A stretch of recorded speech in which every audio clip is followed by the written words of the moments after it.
This is the KoperCrabb Podcast.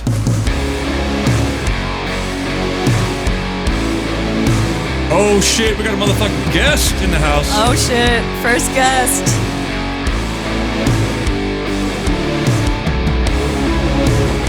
Rob Maramonte. Get some. Cheers, everybody. Cheers. The table is much longer than it looks on camera. Yeah, it's much bigger on than on camera. That's what, right. Not what she said. I think it is. I think things are supposed to look bigger on camera than in real life. Yeah, that's not what she said. Probably not. Well, doesn't the camera always add 10 pounds? Not to dicks. That's the only thing that the camera doesn't add 10 pounds to. Is dicks. I got to rethink my life here. Oh, shit. Yes, hello. Yeah, Man, so- good to have you. I am We're, honored to be the first guest on the KoperCrabb podcast. Yeah. Say that 5 times fast. KoperCrabb. Yeah. Yeah, so you guys might know Rob. He is in a band called the Zenith Passage. He's got a band. It's your solo project, right? Muldrotha is pretty much your solo. Yeah, it's pretty much like everything of that project is, came spilling out of my mind and just kind of, I wanted to do it for quite a while. And then I just kind of found the motivation to do it. So I got together with a friend of mine who helped me kind of put the songs together, like structure wise, and hit up some people that I thought would help me kind of really bring the performances to life. And then, we put it out in April of this year, and very happy how it turned out. And I'm working on a full length now for it too, which I'm very, very excited for. oh, yeah, we were supposed to check out the demos for that, and we didn't Oh check yeah, it out. the ones that you have for the full length, we're gonna get a The top secret. pre-pro. Yeah, we'll check it out. We'll check out the pre-pro, post podcast. Post How pod. about that? All right. Yeah, well, we were listening to the EP earlier today, and we've listened to it before, obviously. And that shit, your riffs are fucking banging, man. Oh, I thank love you. them. I love them. Yeah, I try to do for that. Shit is hard. I try to just go. Yeah, I just wanted to be kind of very bare bones, and I took the less is more approach because I thought growing up, a lot of my favorite bands, they weren't doing all these crazy tech shit. Yeah. It was just Right. very kind of like straightforward, just fun to listen to, and Yeah. always had a good time with them. So I thought, well, I'm gonna try that. Just implement. Basically, Muldrotha is essentially like everything I love about extreme metal. Yeah. Kind of just mushed into a project. But Definitely sounds like it. Do you think that's like a problem nowadays in this whole, because I would say that both of the bands that we're involved in are considered to be technical death metal bands for the most part. Do you think that's is that something that you enjoy or don't enjoy, that a lot of the stuff nowadays is super tech as opposed to when we're all around the same age? So when we were kids, it was a little more like straightforward. Do you think that's an issue now, or do you like listening to that stuff? Or? No, I love listening. I love listening to that stuff. A lot of death metal, like it's, I think just by nature, it's very technical by nature. I think just over the years, that sound has just progressed.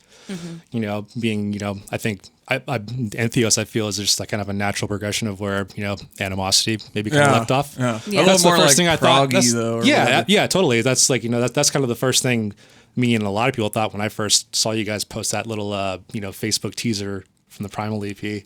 Yeah. But I don't think it's an issue.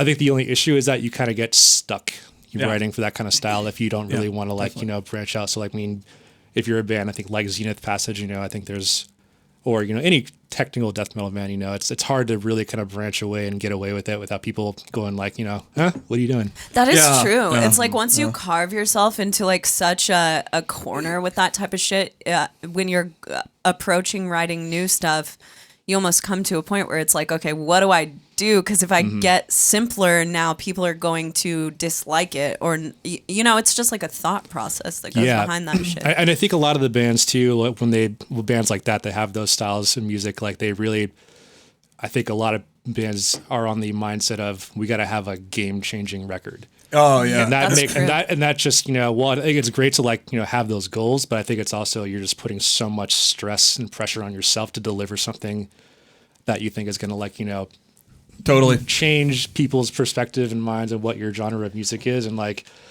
some bands I think have been able to do it, and then I think others maybe just it doesn't sound as good as it could have been. But That's a really good Yeah, way that's to good. put it, That's true. actually. so for me, so with Muldrotha, I was like, I think people, who do know my music, what I've been involved with, I didn't really want to do anything that I think sounded like the prior bands I've been involved with. So Yeah, it's definitely a lot more heavy. yeah, that's what I wanted to do. I just wanted to write something heavy, like, just ass beaters all Yeah. through. And Dude, you definitely achieved. I doing found that sort of refreshing, honestly, because Me like too. everything now is so like who can be the proggiest kind of stuff. It's Yeah. like sometimes when I hear like that EP or the new Dying Fetus or something, it's cool to just hear something that's like not progressive, just super hard. Well, I think a Yeah, good just example of that slamming. is Spite. Absolutely. Like, you're wearing a Spite 100%. shirt. Navene loves Spite. I like 100%. Spite. It's like, that's just fucking ass-beating riffs, and then they've got Darius, like, just spitting out the sickest vocals. Well, it's funny you say Spite because Alex, their guitar player, he actually helped me structure a lot of Muldrotha's stuff with me. So I brought a lot of the riffs and stuff, and like he actually came to my apartment and he was like helping me out, kind of structure them, because Alex is like, I've known Alex and Darius and the Spite guys for a long time. Yeah, shout out to those guys, Spite. Yeah, hell yeah. They're on tour. They're on tour. Slander. That's one tour heavy band too, man. Those guys are hard workers. But so he helped me put those songs together because, like, Alex has been and Darius have been playing music, I think, as long as I've known them. Almost like 10 years. Are they I think. younger kids? Oh yeah, they're super young. Yeah, Okay. they're very young. I think like mid-20s. I think. Oh, yeah. Yeah, so they're pretty young. Fired up. They've they were in a band before Spike called She's an Animal, which was like a straight up rock and roll band. Whoa. With like but I think they always wanted to do something heavier. So Darius and Cody, their drummer, Cody Fuentes from Cody. He Rock Recordings. produced your EP. Yeah, so Cody also, and Cody actually, he mixed and mastered my EP as well too, and he's going to do the next one as well too. So I think they started Spite together. Maybe that should be something for him to say when he gets on here. But just a little quick history on them. But yeah, so I know they've always known really well how to like write songs and put them together, and that's something I've always really admired about Alex and like those guys. So I hit up Alex like, hey, can you help me like kind of structure these songs well so like, that makes cool. sense? And we put it together, and the EP came out the way it did because of like his guidance on there with that too, and That's sick. it's given me a much more like focused view on like how to go about these songs now too, particularly with the next set of songs as well. Are you gonna like go about it the same way, and you're like writing them together with those dudes, or? Yeah, so basically, I actually go into Cody's studio now too, and like because I'm like pretty much like when it comes to recording software and like everything, I'm like not knowledgeable at all. So I go into Cody's studio. So yeah, it's like it's like me trying to like put sticks together or whatever. I don't know what I'm doing.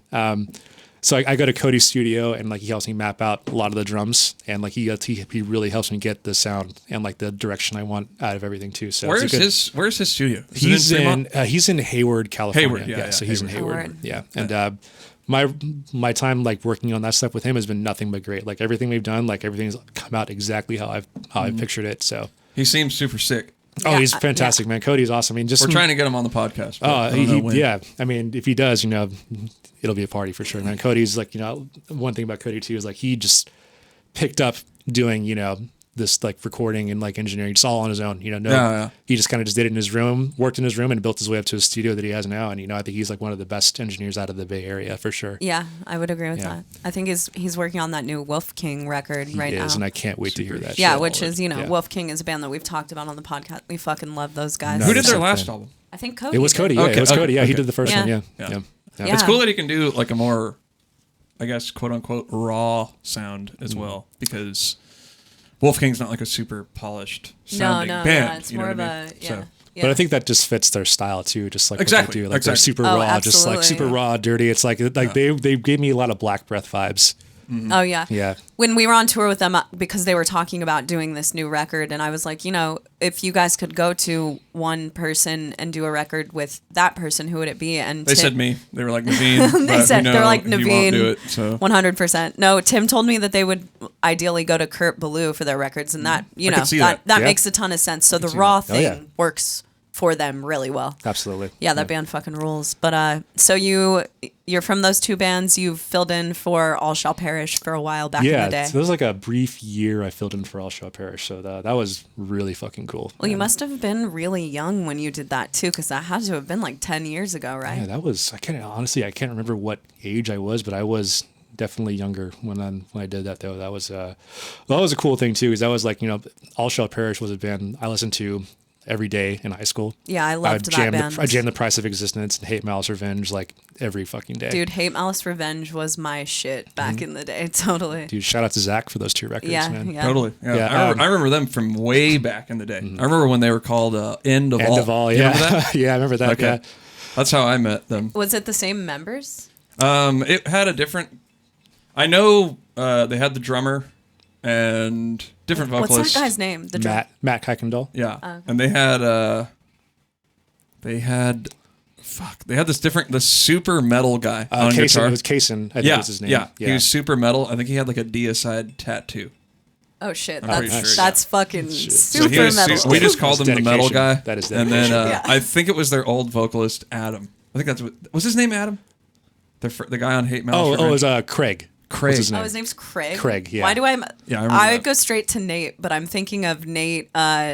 Johnson? Yeah, I'm thinking Yeah. of Nate Johnson. I'm obviously Wrong guy. fucking terrible with names. No, yeah, I think it was Craig, and then that there was makes Ben from We Need Merch Yep. on guitar. Yeah, Ben Arum. Yeah, Shout out. Shout out Ben. Shout He's out an Ben, baby. unofficial supporter of the podcast. Ben's the boy. But we will strike up some sort of deal together. Okay. All right. Thanks for letting us know, dude. No, we have talked about him before, and Yeah, he we might have. get We like have. when we need shirts or something, he's gonna do it. Yeah, totally. No, Ben's the man. That's what all my bands and Fallujah, we just went through Ben all the time to get our shirts done and everything. Ben and Carlos, and they always deliver. Super sick. Yeah. So I mean, they've been doing it for a long ass time now. Super sick. So also that brings me, I want to talk about our new sponsor, and that is motherfucking Coors Light. Oh, Get shit. some, baby. Shit. Yeah, that's right. We partnered up with Coors Light. They Yeah. gave your boy a hat. Unlimited free beer for life. Unlimited. So shout out to We're Coors. in the Coors gang For now. real? No.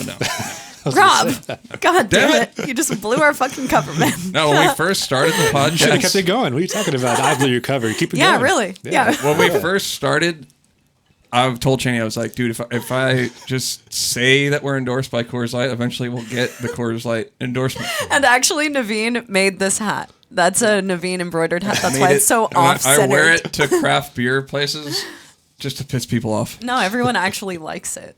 You get complimented on it a lot. Because truth be told, I like craft beer. It's the official party beer, Coors Light, though, right? Yeah, Yeah, but I'm- how are you supposed to party on it if you can never get drunk off of it? Well, that's no why matter it's how that's much why you it's a drink? sick party, because you just drink them for days. Oh, Yeah. because you're staying awake all night at that party. But we sort of jumped right into interview, and we forgot to talk about what we were drinking. Oh shit! Because that's the What are we thing. That's the drinking? theme on this show. Yes. Yes. So obviously we're having some Coors Lights. Chaney, what you're having? I am something else. drinking Thomas Allen's Selection 2017 Lodi Cabernet Sauvignon because I'm a wine connoisseur, and I had to pick out. This is a $350 bottle. Oh, Damn. damn. I'm just kidding. Ballin'. Someone brought this That's to our that house podcast party money. last week, and it's probably a $5 bottle. I can't even remember the name you just said off that bottle. It's like, It's very long. It was boring when I was talking. Thomas Allen's Selections Cabernet Sauvignon. can you imagine calling 2017. somebody and asking for that? It's like, can you get me They'd be like, entire what? name? And then also we've been drinking recess coffee all week. Get some of this recess. Yeah, that shit rules. So Shit. good. And I'm not just saying that because it's my boy. No. It's actually really fucking good. No, Navene went on a whole probably 15-minute rant this morning about how much he loves Dude, recess it's coffee, so and it's bomb. really good. And we get pretty good coffee to start with here in Santa Cruz. Yeah, we And do. then he sent us this Jesse from Ed Gein back in the day. Ed Gein, you remember remember that that band? band? I do, yeah. I don't think I actually ever listened to them, though. You never listened. Okay. They're sort of like Wolf King, like that style, Okay, cool. but a little bit more spazzy, I guess you could Frantic. call it. Yeah. Frantic Super sick There you go. from way back when. We also Love have 'em. that young moon juice. The CBD, baby. We got that CBD, that moon juice by Jade Rabbit. Buy some of that on the internet. It's Instagram at God a damn it. lamb gam.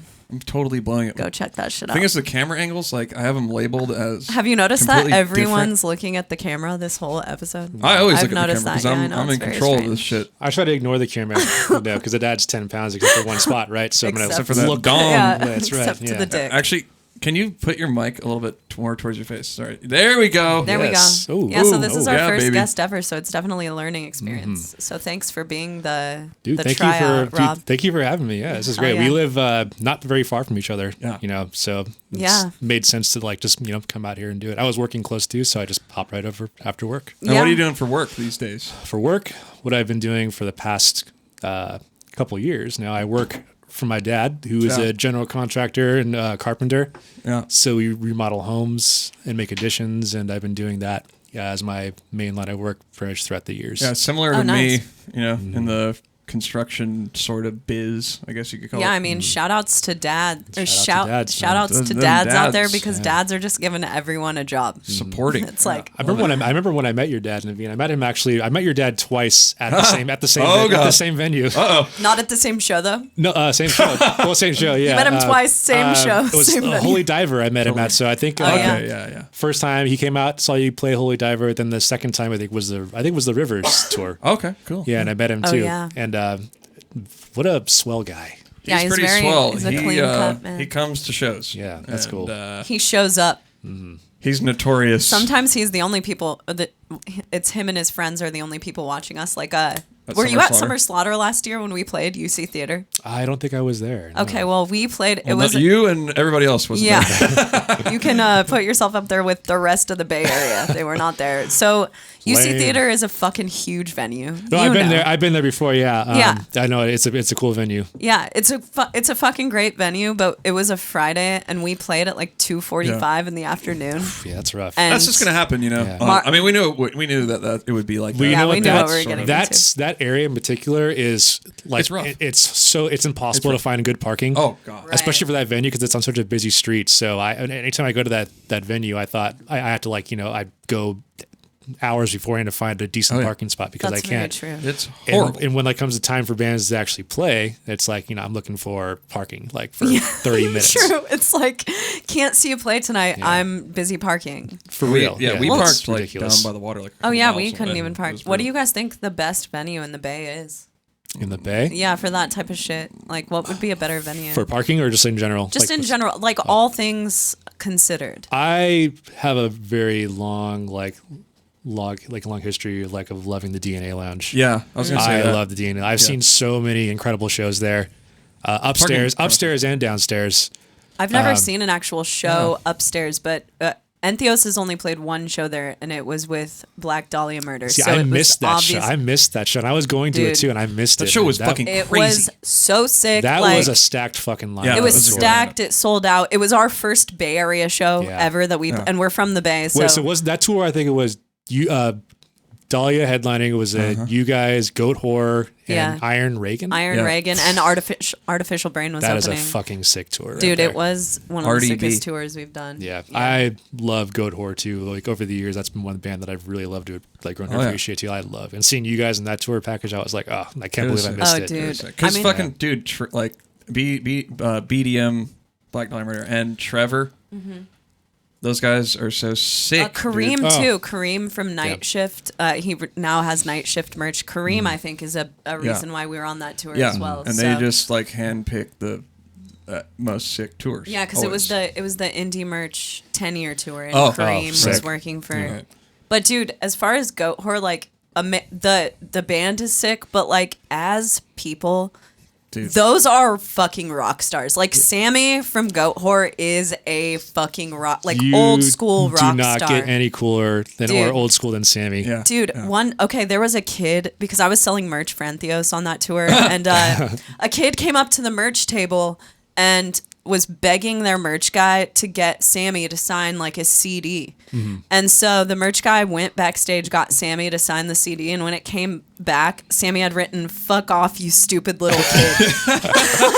That's how he autographed it. My first real sick tour that I ever did when I was in Fallujah was with Hate Eternal and Goat Horror. So it was Fallujah. Oh, yeah. It was Cerebral Bore, Fallujah, Hate Eternal, Goat Horror. Damn. Oh, damn. And I think they switched up between Goat Horror and Hate Eternal co-headlining, and that was my first real tour. But it happened to be with very old school musicians like Eric Rutan, and those guys are very old school in their Very. approach to touring and how to get to shows and shit. So, but I got to know Sammy really well on that tour, and remember watching them sound check one day, and Sammy's guitars got one of the sickest guitar tones of all time. I think 10-0-10. Yeah. Oh my god! It's And dope. so he was sound Bass he was 10, he was sound mid checking 0, Yeah. high 10. Yeah. he was sound checking his guitar and his monitor, and he was like, checking it, and it was like he's telling the guy to go up and up and up, and then like their sound guy was like, it won't go any louder, and then Sammy just goes, what do you mean it won't go louder? And he was like, turn that thing fucking all the way up. And he was like, it's peak, dude. He was like, turn it up louder. Yeah, dude. It was so funny. Because if you don't know Sammy, he's got like a severe Louisianan accent to go along with being such a fucking badass. So it's just like he's the total package. I mean, they're one of the sickest live bands too, man. Oh, they're awesome. They just sound so Awesome. good. I remember one day on the tour, like Sammy loves cats. Like you think a Randomly. big crazy like rock, big like like a scary rock star looking guy, and he fucking loves his cats. Yeah. He told me one day he pulled up a picture of his cat on his phone, and he was like, "That's my cat there." And he goes like, "I'll write riffs and I'll show them to her, and if she makes this face, I know it's a shitty riff." Damn. Dude, Sammy the cat Riff man. Sammy the cat man. That's But fucking Chaney- amazing. So, what happened with my dad at Summer Slaughter? We didn't finish that story. Oh, yeah. Because I cut you off. Oh, he was just the only person there Yeah, watching. it was him and his friends, were the yeah. only people. It It, was- wasn't too much to. Damn. I called it was like a talent show. But the Bay Area is just rough for shows. That's It's the hit or thing miss. I've noticed over because I've always thought over like the last couple years it's like become hit or miss when before the Bay Area was always It hit. was always the best. It was always When hit. like in the pound days. Always hit. Yeah, Always see, hit.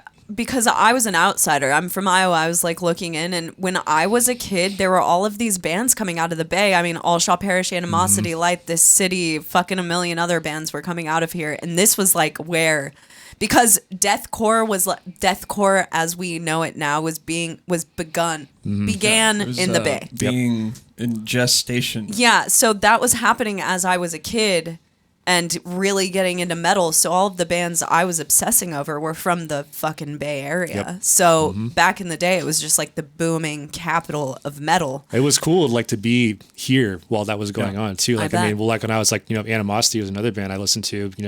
It was cool because I think I always saw Animosity as like young guys doing big band stuff. Yeah. Was what like we were, man. So I was this is We were cool. the Like, young, they're always playing, the youngest. You know, Always the fucking youngest. everybody in school was rocking the fucking the Empire's hoodie with the little gold symbol. Oh, yeah. damn. Everybody had that shit, dude. Yeah.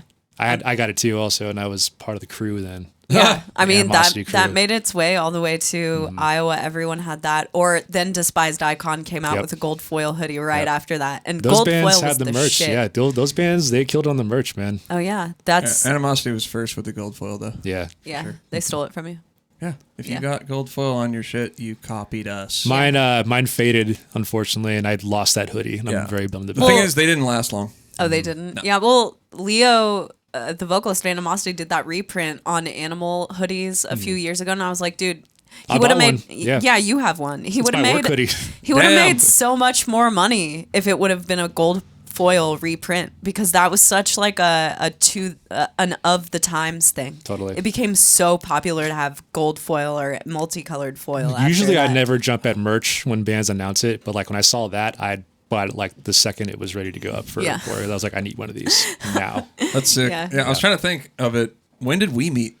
That's the thing. I don't remember when we I met, don't know. actually. I think we've just, I know I've met you at shows before, but it was always brief. It was never like, we never hung out, but Because I knew, when we asked you to come down, I was thinking like, when did I meet Rob? Yeah. I know And how I couldn't met you. think of it. I remember when I met you. I remember I was the Veil of Maya tour. You guys did the first tour. you Maybe, guys did. but I came up to, okay, so you were at a show here, and I think you were hanging out with Chase. And Are you friends with Chase? Yeah, oh, love Chase. Yeah, I Chase think is you the were man. hanging Yeah. out with Chase, and I like said something to you, and we got to talking, and I was like, "What band are you in?" And you were like, "Oh yeah, I'm in the Zenith Passage." And at that time, all I really knew about Zenith was that Wes Houch. Is that how you say his last name? I think it's Hauk. Hauk. Yeah, Hauk. That's what Yeah. I always go for. But anyway, Wes Hauk was really into Zenith, and I had seen him wearing those shirts all the time, and I was like, "Oh yeah, Wes is really into your band." But after that, I didn't Interesting. know you until the Veil. I'm pretty sure I don't remember that, but I think I remember my first time specifically meeting Chaney because I really wanted to go see Entheos perform for the first time was on that Veil Revocation tour. Yeah. So me and Travis from Abiotic, we met you. Yeah, We yeah, said I hello remember that. And briefly. Michael Alvarez was there as well. Yeah, I remember that very well. That was a sick show. Dude, it was really sick. Ace of Spades. That was that was the best show on that tour. That was also the best show we've ever played in. Well, a lot of Holy Diver shows are really great, but as far as venues that aren't Holy Diver in Sacramento, that was the best show that we've played. Yeah, that to me, when I say that Bay Area shows are tough, I don't include that. I mean like San Francisco. Yeah. No, Santa Cruz. No, they are. It's just tough. It's hit or miss in Santa Cruz as well. Like it's people are weird gotta about be the right shows band. here. Yeah, you it's gotta remember be the right band. you remember the one venue Red House in Walnut Creek, right? Oh yeah, Dude, we that's saw. a venue that remember the one show that everybody went to that was I thought was really cool because that was like the biggest show that went through there was the it was a Faceless, Revocation, and the Harp Machine. Oh yeah. We went to that. Everybody were was there. at that show. It was the sickest show I've ever seen. Well, there. Evan was on that tour, Yep. and Wes was still in the Faceless at that time, and I think that was right before And Evan. Alex and Dustin were on tour with. Oh yeah, one of our mutual best friends was. They actually on came down to Santa Cruz and stayed in the barn after that. Harp Machine did. Yeah. Yeah. Wow, that was a sick And show. I made them, Whatever happened to that I band? made them bacon and egg croissants. Yeah. Oh. Yeah. It was Yeah, delicious. that's fancy. So that was a good time. That was a good time, man. Yeah, a lot of good times, man. Just I remember trying to think of other like northern venues. Well, I think one that always comes to mind is the Boardwalk. Yeah. Oh yeah. Just so many legendary shows. That went through Animosity there. used to play there back in the day. At the Boardwalk? Oh yeah. Wait, the Boardwalk, we're talking about the corner stage. Wait, no. The Boardwalk is the place where. Orangevale. Orangevale. Yeah. Yeah. Were you at the show that we played there with Intronaut? I don't think so. I was at a show you guys played. You guys had just gotten your Infinite Nothing CDs. So what tour was that?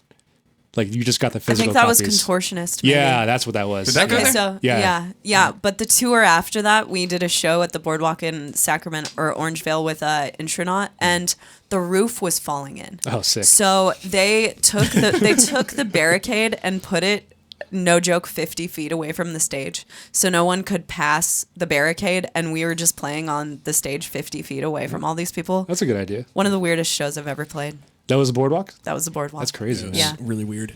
Yeah, I mean, just remember so many good shows that went through there. Just over the years, a lot of deathcore tours that went through there. A lot of them I missed, but a lot of them I was there for, and I was happy to see them there. Yeah, And the place is still going too, I think. it definitely But now is. I think Holy Diver's kind of taken the place of a lot of the tours that. I love Holy Diver. I love Holy it's Diver so cool. too. It's Shows are always always packed. super sick there, We've yeah. never played a show that wasn't sold out at that place. It's just like always packs out. It's cool because it's a metal bar. I know. It's Totally. called Holy So Diver. fucking- It's Yeah. a metal bar. Yeah. I was just at a show there not too long ago. It was Despised Icons headliner. Oh shit. Was that crazy? Dude. I love Despised Icons. Well, not even hard. that, but I mean, it was hard as fuck. Kublai Khan, another band that I'm really fucking into right now. Their new album they just put out is an absolute banger. They're a Texas And band. those guys got the crowd going. Yeah. Like violence Damn. everywhere. Damn. Wasn't Shadow of Intent on that Yeah, as them well? too. And that's also, I think, probably my album of the year is Shadow of Intent's Oh new damn. album. Yeah. Melancholia. That's It's a sick. good record. Have you guys heard Is it? that what it's Oh, yeah. called? The album? Melancholy, yeah. Oh, I thought you said. Shout out Melancholia. shout out to fucking Chris Wiseman, man, the guitarist. He composed everything, and he's also the guitar player in the band Currents. Yeah. Mm-hmm. And that guy is also a touring monster as well, man. But holy shit, I was anticipating that record a lot, and when it came out, it just like floored me.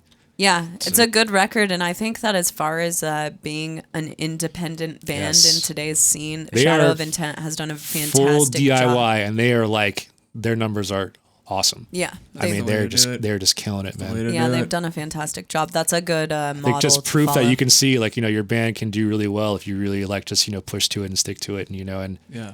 Treat it like a job. Yeah, yeah. Just get after it like every day. That's sort of what we're talking about doing. We're talking about just having like a steady stream of music always coming out. Because if you think about it, I always wonder like why I'm so committed to. I wish I could treat music like a job, and stick with it that hardcore. But it's just because we've never made the commitment to do so. Yeah. So It's tough, man. I mean, well, like you guys have kind of already touched on it before. I think just playing this style of music, trying to make it like a full-time job is very hard. It's hard. You know, it's you do a lot. You're gonna be doing a lot of struggling. That's for sure. You know, so it's you just got to And I'm not trying to do that. Yeah. Not anymore. Yeah, I think all three of us have been trying to do that for a while, and just time to at some point for me personally, just gotta not abandon it, but just definitely put things into perspective and prioritize. So, and I feel like people get so bummed out about maybe what we just said, but we're not saying give up the dream. It's maybe just be realistic about everything and adapt it into your life as a whole, rather than saying not thinking about everything as a whole and just saying, oh, I'm just gonna do this thing, I don't care what happens, and not thinking about the realities of life at all. Yeah. I also think there are a lot of different positions you can be in as a band person. You can be for both Navene and I, and you too, you have a solo project. So I think this is an ode to what I'm about to say, is that there are some people who truly take a leader position within the band. And there are some people who just kind of don't care as much about getting their vision out there as much as they just want to be a musician on tour. Right. So you kind of have to take the time to figure out what are you in a band. It's just like any kind of team. What role do you want to assume? And then you have to start to carve out a thing for yourself in the world that is the thing you want to be. So for some people, that means that you're going to stay at home and write a shitload of music. For other people, that means that you're going to try to be on tour 100% of the time. Right. And I think that both Navene and I have come to the realization in the past couple of years that we're both more so the type of people who want to produce and get our art out there. And touring is very important to us, but not as important as being able to get that shit out. I think a lot of that revelation came with age. Yeah. Absolutely. I think, because I think I can speak for me and you, all of us here, that we started doing music probably pretty young. Yeah. And I think our main goal and focus was we just want to play music. Always. We want to play music. Always. We want to write, we want to put out albums, we want to tour, because that's what all of our favorite bands do. So I want to do the same. And we never thought about how this could affect us later down the line. Never. Hindsight's a bitch. Yeah. So I mean, there's so many things I would do, that I would do now that I wish I had done, later. But it's when you're young, you just don't have the, you just don't have that attitude to really actually think about it in a way that'll benefit you in the long run. Right. Yeah. Well, it's that long-term thinking doesn't come when you're 20. Yeah, you just want to go out and you want to go on the road and you want to play shows and you want to, tour and party. And a lot of people don't get any sort of long-term thinking ever. Yeah, no. A lot of people don't get the 50s. opportunity to do it at all, and a lot of people don't. For a lot of people, it's once you quit that band, the main band, you're just never going to really do anything ever again, and it's not. But it doesn't have to be like that. That's what we're trying to tell people. It doesn't. It's you can adapt it into your life. It's not an all or nothing fatalist game. No, it's really not. And especially with all the internet the way it is now. I was just going to say too, I think now more than ever is you can absolutely, I think, make your band, known and, get out there more than ever. Now is the time to do it. There's so many tools to do it, especially with home recording now. Yeah. Oh God, yeah. Podcasting. I know, look at this podcast. We're on 2 fucking iPhones and the mics were $50 and the stands are off of Amazon. Yeah. You can really get something done these days if you just have the desire to do so. Totally. And for me, and you could relate, Chaney, too, everybody here, we work a lot, but still manage to get a lot done. Yep. Yeah. And people think that, I've said this before, people think that I'm this super, crazy discipline. I'm cranking out shit all the time. It's the reality is I spend a couple hours a week doing creative stuff. Yeah. But if you maximize that time and you consistently do it, you can really get a lot done. Oh yeah. Yeah. Same for me. With writing the new Muldrotha stuff, I'm just kind of slowly chipping away at it, but but it's coming out the way I want it to, though. That way, and it's I'm putting it out the way I want to put it out. All the songs are coming out the way I've envisioned to come out. Just making it the best it can be. Yeah. And just utilizing the tools now that I can to get it done, and, Absolutely. And also, hitting it, going on the road and like being a road warrior, that's sick too. It's all great. about where you're at and what great. your plan is. That's kind of what me and Chaney talk about a lot, is having a plan. Yeah. Yeah. Instead of just being reactionary. Yeah, Right. absolutely. Which is funny, because if any of us were to go back and say that to like our 19-year-old selves who We'd be just like, wanted no, to play, they'd we're be just- like, what the fuck, dude? I can tell you, 19-year-old me was just all around us was just like, we have to tour.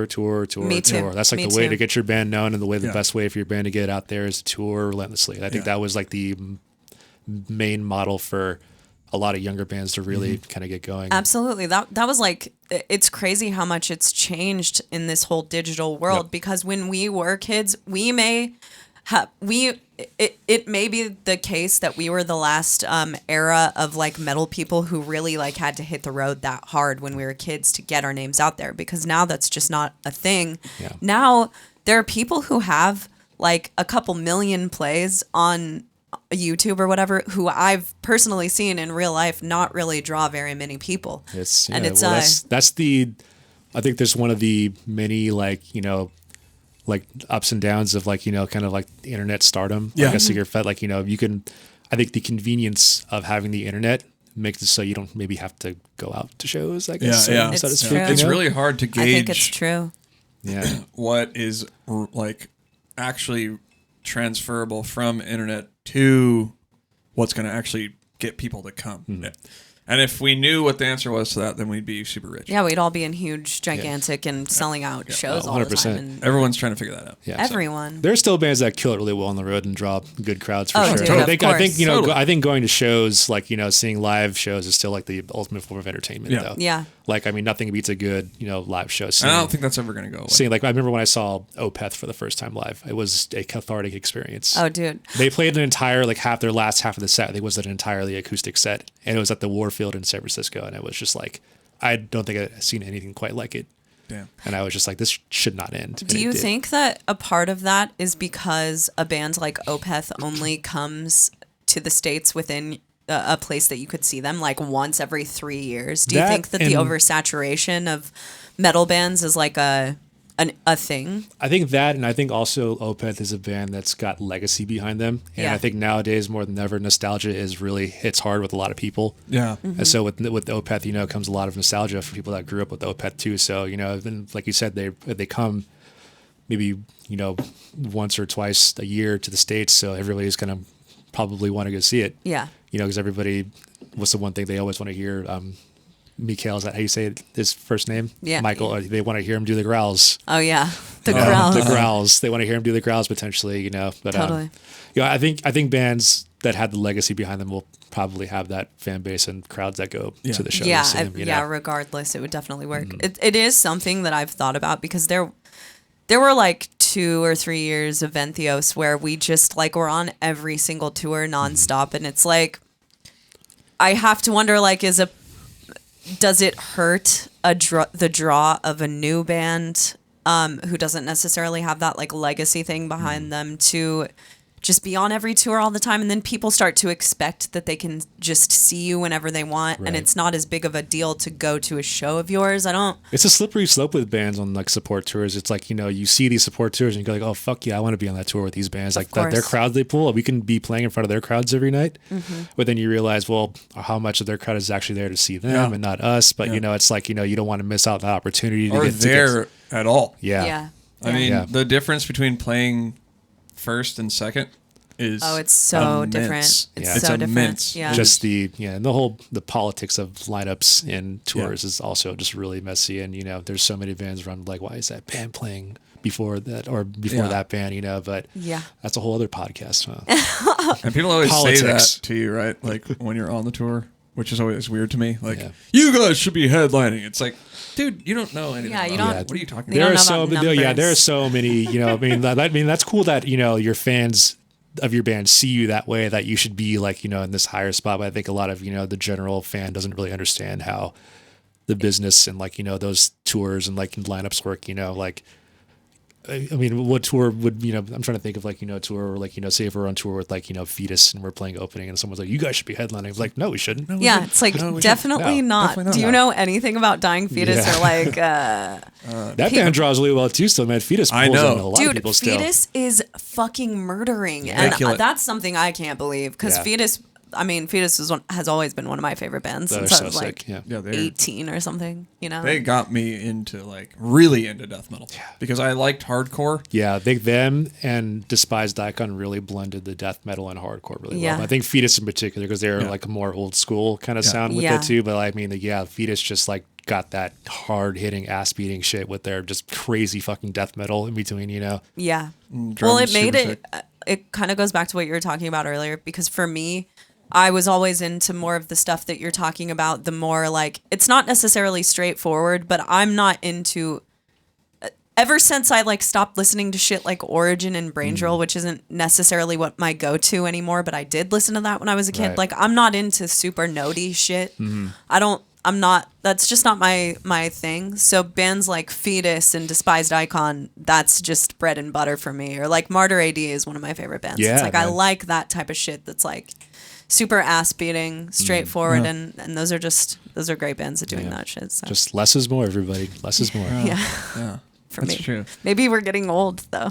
I think it is something that you kind of, well, it's funny, Yeah, like as you grow older, you're like, I'm never gonna get tired of this shit. And then Oh, you're yeah. like, now I'm like, I'm kind of tired of it. Yeah, you get tired of everything you say. You'll never get tired Yeah. of. Well, It's- I think but you get more hip to nuance. Yeah. Yeah. Right? When you get a little bit older, like now, little stylistic stuff I'm more into. Whereas when I was a kid, if anybody's heard Animosity, it's need I say more? Well, no to me, nuance. see, I went back and you and I together watched an Animosity video a few months ago, and it was like watching you on a kit when you were playing with Animosity. It doesn't even seem like you to me now because Yeah, you're no. so much more of you were a fucking straightforward death metal drummer back then with core influences, and now it's like you're kind of like a groovy in the pocket type drummer, and Oh, yeah. and you can tell that that's something that's influenced you way more over the past couple of years than back when you were primarily listening to bands like what I just said, like Origin or Fetus or Yeah. that type of Yeah. shit. Yeah.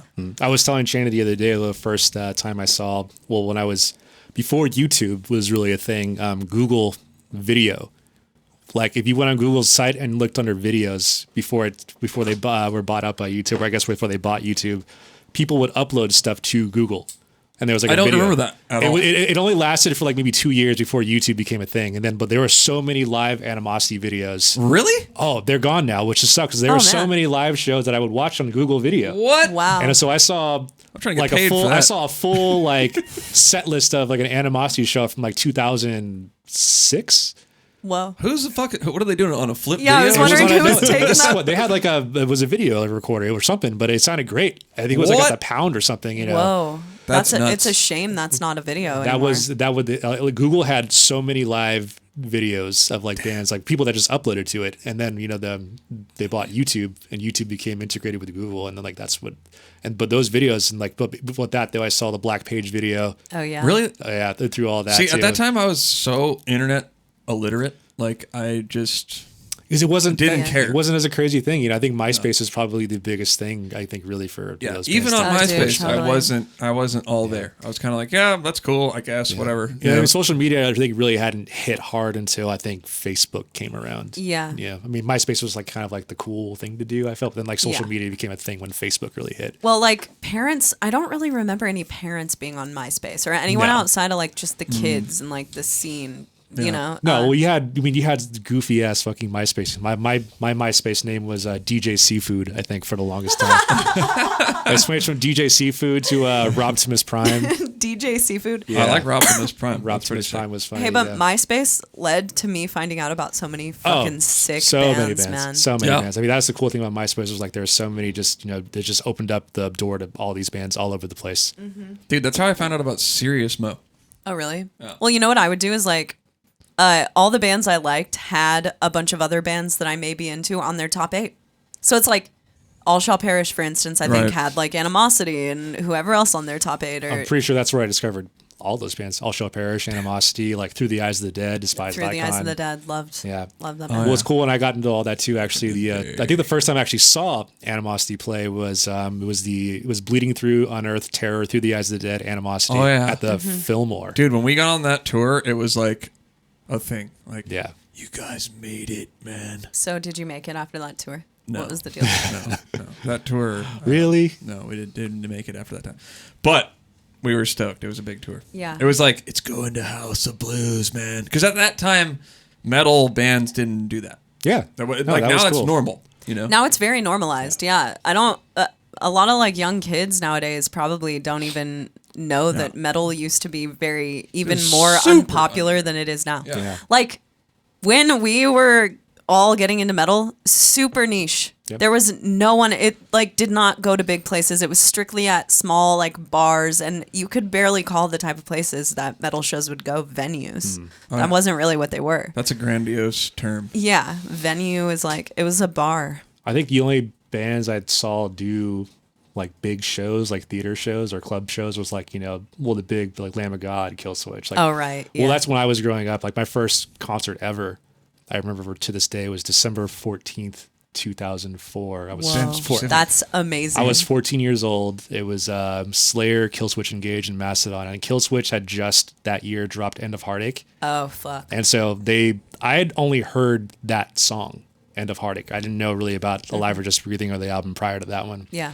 And then they came on stage and like they just blew me away. Where was that? Warfield. Oh, okay. Oh, yeah. They decimated Slayer. They decimated Mastodon. They were like, I'd never seen a band perform 2004. I think like I might that. have gone to that show. It was a Jägermeister tour. Oh, yeah. So there was a band on there, as a local band called 8mm Overdose that opened the show. Holy shit. I'd never seen a big like club show like that, so I never heard like big front of house sound. Yeah. And I was Yeah. like, and then Killswitch came on, and they just like were an eruption of sound, Yeah. man. And I was like, from that moment on, I was like, dude, I want to play guitar and tour in a band because that was the coolest fucking thing I've ever seen. Yeah. There's And so like many they of those were moments. like, I remember like clear as day, they were like so good. That's Oh, yeah. I mean, just like it was with Howard Jones was the vocalist Yeah. at the time, and like they played a lot of stuff from Alive or Just Breathing, and then a lot of stuff from End of Heartache. They played me, and I was just like, dude, I remember like sitting down, like mouth open. I was like, the performance just like got me to such a crazy core, and I was like, wow. Yeah. Those type of performances are just like the absolute best, man. And I've never seen like a performance like that again that had caught my attention, or like just really caught my eye like that ever again. We were at a Summer Slaughter, I think it was 2014. It was the last, Evan was on Slaughter with the Faceless, and Fetus ended up headlining because Morbid Angel was on that's that right. tour. Yeah. And they couldn't play the SF That date. was a sick Summer Slaughter. That was so sick. But Yeah. Navene and I watched Fetus that night, and I would say that is why Entheos started, because we both were kind of out of metal, and we went to that show that night, and seeing Fetus, which was one of both of our favorite bands, it's like that performance just changed both of our fucking lives. It was just like going to a show for the first time again. And That was a good show. Well, that was a show that So I think good. Goat Horror was on that tour also. Yeah. And Oh, I yeah. remember them killing it that night also too. Decrepit was on that too. That was a sick Summer super Slaughter. That's a That was really probably the sick Summer Slaughter. That was I think Fallujah was on that tour. Yeah. The Irid is Murder. Yep. Yep. Thyroid. The Irid is Murder was on there. That was before definitely- they got like crazy big. No, know? they were like opening that tour. Well, They I were think still got pretty on- big though on that. They were getting the hype going. Is that when Yeah. they got voted on that year Yeah, though? that's when Summer Slaughter did that. Yeah. Well, they did that. I know Fallujah was on one of the voting lists a long time, 2012. Oh, did they get voted on to Summer Slaughter? Fallujah? Yeah. Oh, we lost to Cerebral Bore. Oh, I remember that. And then we did I remember that. we did the infamous Slaughter Survivors tour. So Oh, that yeah. was that was basically a tour that trailed 2012 Summer Slaughter, and it was an experience to say the least. Yeah. Oh yeah, that was the first time I think I really learned of what trailing a tour felt like. So wait, it followed Literally Summer Slaughter? followed almost like a couple days behind Summer Slaughter. Oh no. So we started that tour. We started off by playing. Now the name makes more sense to me. So Yeah. that tour of Fallujah, we started off the opening day of Summer Slaughter at House of Blues in Anaheim, and that was a cool fucking show. Yeah. The show I was bet. like crazy packed out. That was You're a like, sick, this fucking tour is gonna be sick. we were like, we left off on such a good hyped note, and then that tour started, and then we realized this might not be that sick because it was a long tour also, man. Yeah. Was it, or who all was on the tour? So if I remember correctly, it was Aegeon Enfold Darkness, Fit for an Autopsy, Pathology, and Fallujah. Now, Pathology was, I think, the headliner because they were like the second runner-up in the votes on the list. So basically all the bands that were like on the voting list did a tour after that. But Pathology, I think when we got to Denver, Colorado, their van broke and they weren't on the rest of the tour until we got back to the West Coast. So it was like, then it was just Enfold, Fallujah, Fit for an Autopsy, Aegeon. And we did this tour where it was like, man, it was fucking rough. It was hot. Our trailer had like our axle on our trailer was messed up, so it kept popping tires. Don't tell me about that, dude. Oh, it kept it. We had a tire go out probably every 2 days because the axle was so messed up. Change that bitch. I did it. I'm the fucking axle master. Oh, you had to change the axle like this year, right? Yeah, dude, because I was we had our trailer parked behind our house for like a year, and our neighbor at the time at the barn was like, he's a mechanic. He works on his monster truck like all the time. That's like what he does for fun. Yeah, he loves it. And he was like, "Oh, do you want to sell that trailer?" And I was like, "I don't know." He's like, "What's wrong with it?" And I said, "Well, they said that the bearings are all fucked up on the axle, and it's not even worth replacing." And he's like, "No, man, that's not. You could just go over to Tractor Trailer Supply and buy a full axle with new bearings for $150." And I was like, "What?" And I went and did it, and he helped me with it. It was a bitch. It took like one day, but still, like, we had brand new bearings, brand new axle. The thing, if you look under the trailer, because I'm not mechanically savvy, if you look under there, it's just on there with U-bolts. Like, it's so simple. You look at it and you just understand it immediately. So I became the trailer mechanic. I did the lights too. I mean, it beats buying a whole new trailer, man. Just get We're what you not can doing fix. Really look into getting your shit fixed. Aspiring touring bands, try to see if you can fix it. Get handy. Yeah, dude. get handy Get or handy. find a friend who's handy. That's for sure. I know one Fallujah tour before the one we flipped on my dad, he kind of welded our trailer back together that we had. Yeah.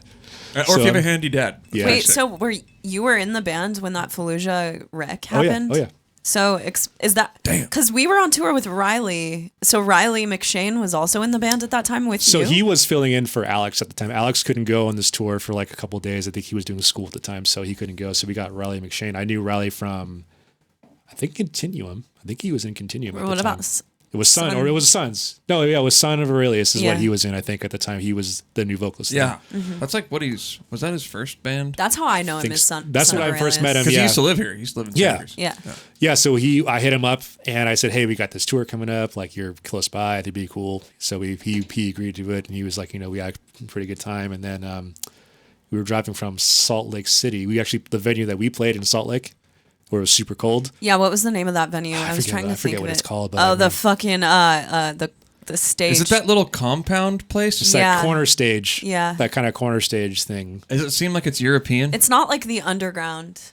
No, It's it's not not the that one. European We played that place? with Rivers of Nile. That's That called place is In the fucking Venue. sick. Or was this place called In the Venue? It might be. That's Oh, yeah, that's what's ringing in the a bell. venue. In the venue. So we Yeah, left. in the So venue. we left that venue, and that's like when we got all these warnings about snowstorm hitting and shit. So we left that. We wanted to kind of leave, kind of get going, because we wanted to try to beat as much of the oncoming storm as we could. So yeah, it's fucking. we were on the. Where was the drive to? So it was to Colorado. Oh yeah. So Fuck. that's straight up, that's straight I-80 East, like man. just like the dreaded highway there that you're right. That area into Seattle, like any of those drives, is deadly, super fucking brutal. And it's so like it's funny though. It's like in your mind you're thinking like oh that won't happen to us. We're not gonna flip. Right. That was gonna be my mind. So I was like chilling in the back, sleeping in the little bed we made. So we're driving on the road, and I'm laying in the back on my head down. Carlos from Weeding Merch was on tour with us. Okay. He would come and do some merch for us every once in a while, and we were in the back sleeping, and it was 7:00 in the morning, and we're on I-80 East, and I'm like laying down, and I just feel motion like going side to side. Yeah, you start to feel it. It's and right. I'm kind of like, what's going on? So I look up, and the second I look up, the van starts spinning. The van spins and does a full 180, then it flips. It flipped the fuck over? It flipped. So the van flipped. How did I not know this? I remember like it was yesterday. Of course. So it flipped. Both the windows where I was laying down, the very back of the van has got those long windows. Yeah. So I was right next to it, and I'm surprised it didn't fly out of that. So I flew up, I hit the ceiling of the van, came slamming down. I looked up and the van landed on its wheels. And I looked up and I just looked for everybody and like everybody was still in the van. And I was just like, I called out everybody's names. I was kind of like just like adrenaline kind of hit. Yeah. I called out everyone's name to make sure we're all there. Everybody called, everybody said their names. And I was just like, kind of just in disbelief of what just happened. Yeah. And also the fact that I woke up and like we're in a blizzard. Yeah. Yeah. We're just. But y'all could have went off a fucking cliff and died. That was in February or March, so that was like straight when like that's like the blizzard's going through, and like I looked behind the van, like the windows were all shattered everywhere. Van's totaled.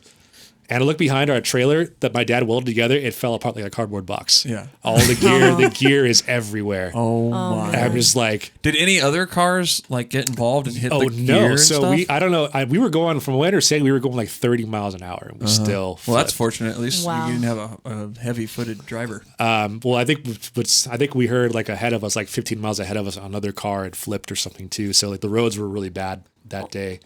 But like I was just like my whole like mind was like, dude, how the fuck are we gonna get out of here? Like we're literally stranded with nowhere to go. Yeah. Oh my God. So we had to like, I remember we like packed all the gear up. This is when we had like amps and shit, so we're like amps, cabs, bass. Way back in the day. Back in the day. Yeah, we had like, the 8x10 bass cab and shit, So like, Animosity used to roll around with 2 of those fucking things. Fuck. Why? Double. Because we wanted to look hard. Yeah. I guess so, man. To look cool. But I know we called a tow truck to get the van out of there. The trailer was just completely done, so we had to just throw that thing away. That was actually Carlos's trailer from We Need Merch. Oh, nice. That's so funny. Me and him Shout out to Carlos. Yeah. That's funny. We're standing outside in the cold, and like we're just sitting there, like silent, and then Carlos just goes, "My trailer." And that's but I almost died next to Carlos, man. So shout out to Carlos. Damn. But shout out to all those guys. That was a rough couple of days of travel back home, man. We had to get we went. Luckily, so you put all the gear in the van.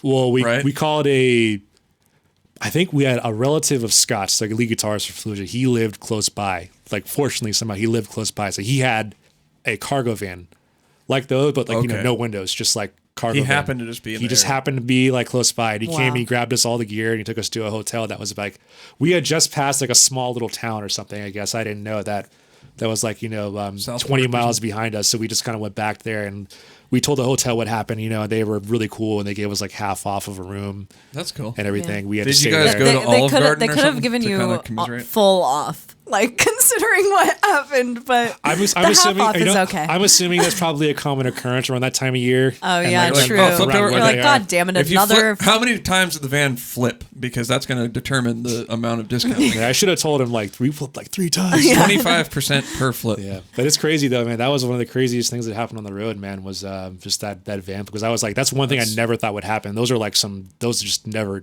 That's honestly the craziest thing that can happen. Yeah. Yeah, and a lot of people go through the crazy wreck thing. Mm-hmm. Yeah. I mean, Antheos has never been in a wreck. Have you ever been in a Animals wreck did a before? 360. Jesus. Yeah, we did a 360. That's sick. It's horrifying, man. So sick. Because it's like... But I know that feeling that you were talking about where it starts, you're like, cars don't usually move like this. Yeah. And you're just going, whoa, and everyone was freaked. What always freaks me out is in the middle of the night when someone's driving and they hit those brake strips on the side of the road. That wakes me up right away. And I'm like, what the fuck is going on? I'm a really bad... Rumble. So any of you bands, late night drives or driving through winter, pull the fuck over. Pull over. Don't risk your lives, man. Seriously, the next show is not anywhere near important enough. It's really not. And especially on I-80, that's a fucked road in the winter. We got stuck on that mountain going into Seattle. Yeah. What's the name of that? It's Mount Shasta? I don't know. We were going over into Seattle from Salt Lake City, I believe, or Idaho. That's a brutal drive, though. It's the most brutal one you can do. I can't remember exactly. Or you know what? No, we were going to Canada. Ooh. Oh yeah. That's a rough one too. So we had to go first from where we were down through Seattle, kind of. And there's a scary mountain range leading into Seattle, and we got stuck in the middle of a blizzard at the peak of the mountain, or like, what's that called? I was just like, we're at the summit. The summit. And I was just like, you know what, man? Fuck this. I'm going to go pull over. We pull over, and I find this gas station, and the whole time the roads are completely not plowed. Like, you know what it's like? Yeah. It's just, you're just please praying, can I get to the freaking gas station? We get there, it's closed. Yeah. And the the driveways into the gas station are just like totally white. Yeah, like So we're like, all right, feet. let's just post up right here on the street next to the entrance, and then they'll plow it. In the morning, we'll go in there, we'll get gas, and we'll get out of here. Of course, the plows come by, and they just create a wall. So we're like on the side of the road, and then on the left of us is just a freaking wall of snow. Yeah. And I just punched it. Just punched it. Yeah, went we through. luckily made it through, but because we didn't have chains going down that mountain, I was just like, we are so fucked. Yeah. It's hella dangerous. It's so It's crazy. dangerous to That's why- drive. yeah, you know, I'm an I think expert driver, though, I think a lot of bands opt out of like crazy long winter tours like that. Yeah. Kind of smart. I remember, Straight I up, think that's it's not worth. Yeah, it's not worth those roads. I mean, especially because I-80 East is like a direct way to get to a lot of like those next the flyover state shows, and just I'm just like, dude, this shit's not worth it. It's really not worth it. Those I- drives are super long and dumb anyways, and like the fact that we might have got to die on one of them to get to the show, not doing Not it. worth it. I remember someone told me Decrepit Birth does not Yeah. do winter touring for that. Oh, Matt told me that a long time ago. Yeah, which is honestly, when I first heard that, I was like, "Fuck, why wouldn't you do a winter tour?" But duh, because it's never worth it. Yeah. It It's seems not like at all. every time I go on tour, it's in the winter. I'd say 75% of the touring that I've done is cold.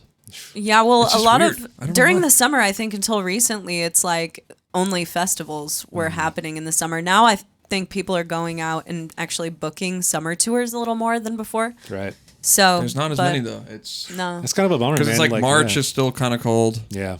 January, obviously, that's real cold. I mean, now is a pretty good time to tour. yeah. Yeah. fall. No, now is perfect time to do it. Yeah. Yeah. Well, This is for when us- this is when I would do it now Yeah. for sure. When I You those love guys, go. that's fall probably and because spring. we're in California though, and we can't Yeah. really remember that. No, we got Everywhere the else are 2 inches. aside of from the snow. wildfires, we got sick weather. Yeah. The weather here Yeah. fucking rules. Yeah. No, we're spoiled with the best weather, I think. Yeah. I for think sure. so too. And It's hard to. Do you like LA weather though more than because people get confused in California? It gets sort of cold Dude, in Northern LA California. gets gets that uncomfortable morning heat that just Yeah. like, what the fuck is this? This is I know. should not exist. I don't like that. I think that I in the don't Bay either. Area we have superior weather. Oh, 100%. especially in like where you live in the Mm-hmm. valley. I call it. It's the weather there is fucking nice. Yeah, it's Yeah. really nice. No, the weather's perfect right now too. Like right now by Santa Cruz or Capitola, wherever we are. Yeah. I love this weather. Love it. Yeah. Capitola. But I'm also like, it's funny because I'm always like, I generally I hate the heat. Yeah. Like so much. I like this weather the most, I'm a heat boy. Yeah, Love me but some heat. until you're out in the fucking heat for Yeah, I like know. a week, and then it's humid as well. Because Yeah, I don't do humid. when you live in California, you kind of don't think about the humidity everywhere Mm-hmm. else because it's really not humid here, and it's comfortable when it's hot. Can you guys remember the first time you went to like? I remember when I'm thinking back to the first time I ever hit Texas and fuck yeah. Florida. Yeah. I'm just like, this is stupid. Yeah. Yeah. Who would live here? I Yeah. remember that. This is ridiculous. Florida especially, because Florida will hit you with that disgusting ass hot muggy heat, and then they hit you with like the hurricane showers. Well, it's like 100% humidity. Then it's like 110 on top of that. Yeah. And it was like, how do people live here? I know. And they just do it though. They people just adapt. They adapt air and they live there. conditioning is a I guess beautiful so, yeah. thing. They really stay inside a lot. Like Well, they yeah. don't. You can't go out in that hot of fucking. It's the heat same all thing with time. Arizona, dude. Arizona was another place where I was just like, I cannot believe how hot it is. Yeah, but at night it gets freezing cold in Arizona. Not It's the one I went to. It does in the the first time I winter. went to maybe Arizona. I'm thinking of the winter. Yeah, Well, when I was in Arizona, I remember we played Fallujah's first tour we did with Antagony in 2009. We played a house show, but it was like we were in Phoenix, Arizona, and it was like 108 at night. It was 9 o'clock at night. fuck. Dude, I miss fucking house shows, bro. I do too. I was like trying to get Entheos to do a house show tour. Do one here. Let's bring it back. Oh, dude, we could do a house show at our house, Rob. Oh! Damn. I don't know if I Leave the want couches out. motherfuckers Do you knowing think- where I live, though. Can we get one of your bands on the show? Do a live stream of it then. Oh yeah, Do a live stream of here. that's true. Yeah, do a live stream and don't tell anybody where it is. Yeah, no shit. Okay, that's a little different. Get homies here for it so it looks like Well, people we are had here. homies. Yeah. We had a party. Yeah. It was sick. Yeah, I was out of town for that, but We're Yeah, going to you have better another come to one. the We're next thinking one. about having a New Year's party. ooh. Because New Year's always sucks. Does that happen to you? Like, we will make really big plans for New Year's every year Mm-hmm. and like go out, buy tickets to something, and it's never cool. It's just not fun. Yeah, I don't know. I guess it depends where you are. Like one New Year's, I went to Chicago for New Year's, and that was fun. Oh, sick. I saw cold. the Boo and Veil of Maya guys when I was out there, so that was cool. Oh, that's cool. Yeah. What, were you at like a house party or were you? I was like, at I was at Boo's house. That's cool. Yeah. House that's parties sick. are That tight was cool. on New That's Year's cool. Eve, but like Those guys know how to party. Yeah. that's the fucking truth. I'm trying to get fucking Cameron to do the show, dude. I want him to. Dude, Cameron is shout one out- of shout out to Cameron, Shout but out that guy is Cam. We love you. Cameron is a fucking musical genius. Cameron is Yeah. also one of the funniest motherfuckers I've ever met. There's He's a so video on funny. his there's I a love video that guy. on his Instagram where there are a couple hilarious videos on his Instagram where he just is walking in a crowd and he just screams at the top of his lungs. Yeah. And Dude, people around him That was just like a look at him little like he's series for a insane. while. What was Oh. that thing he was doing? Wasn't he he was asking everyone if they were who are they? Who was he asking everyone if they were? I can't remember. Going, I don't know if it's the one, but the one I do remember where he asked people stuff is where he just walked into a random meeting. Yeah. No, he It walked wasn't, into even, it like wasn't a, even anything he was a part of. It was just a random meeting.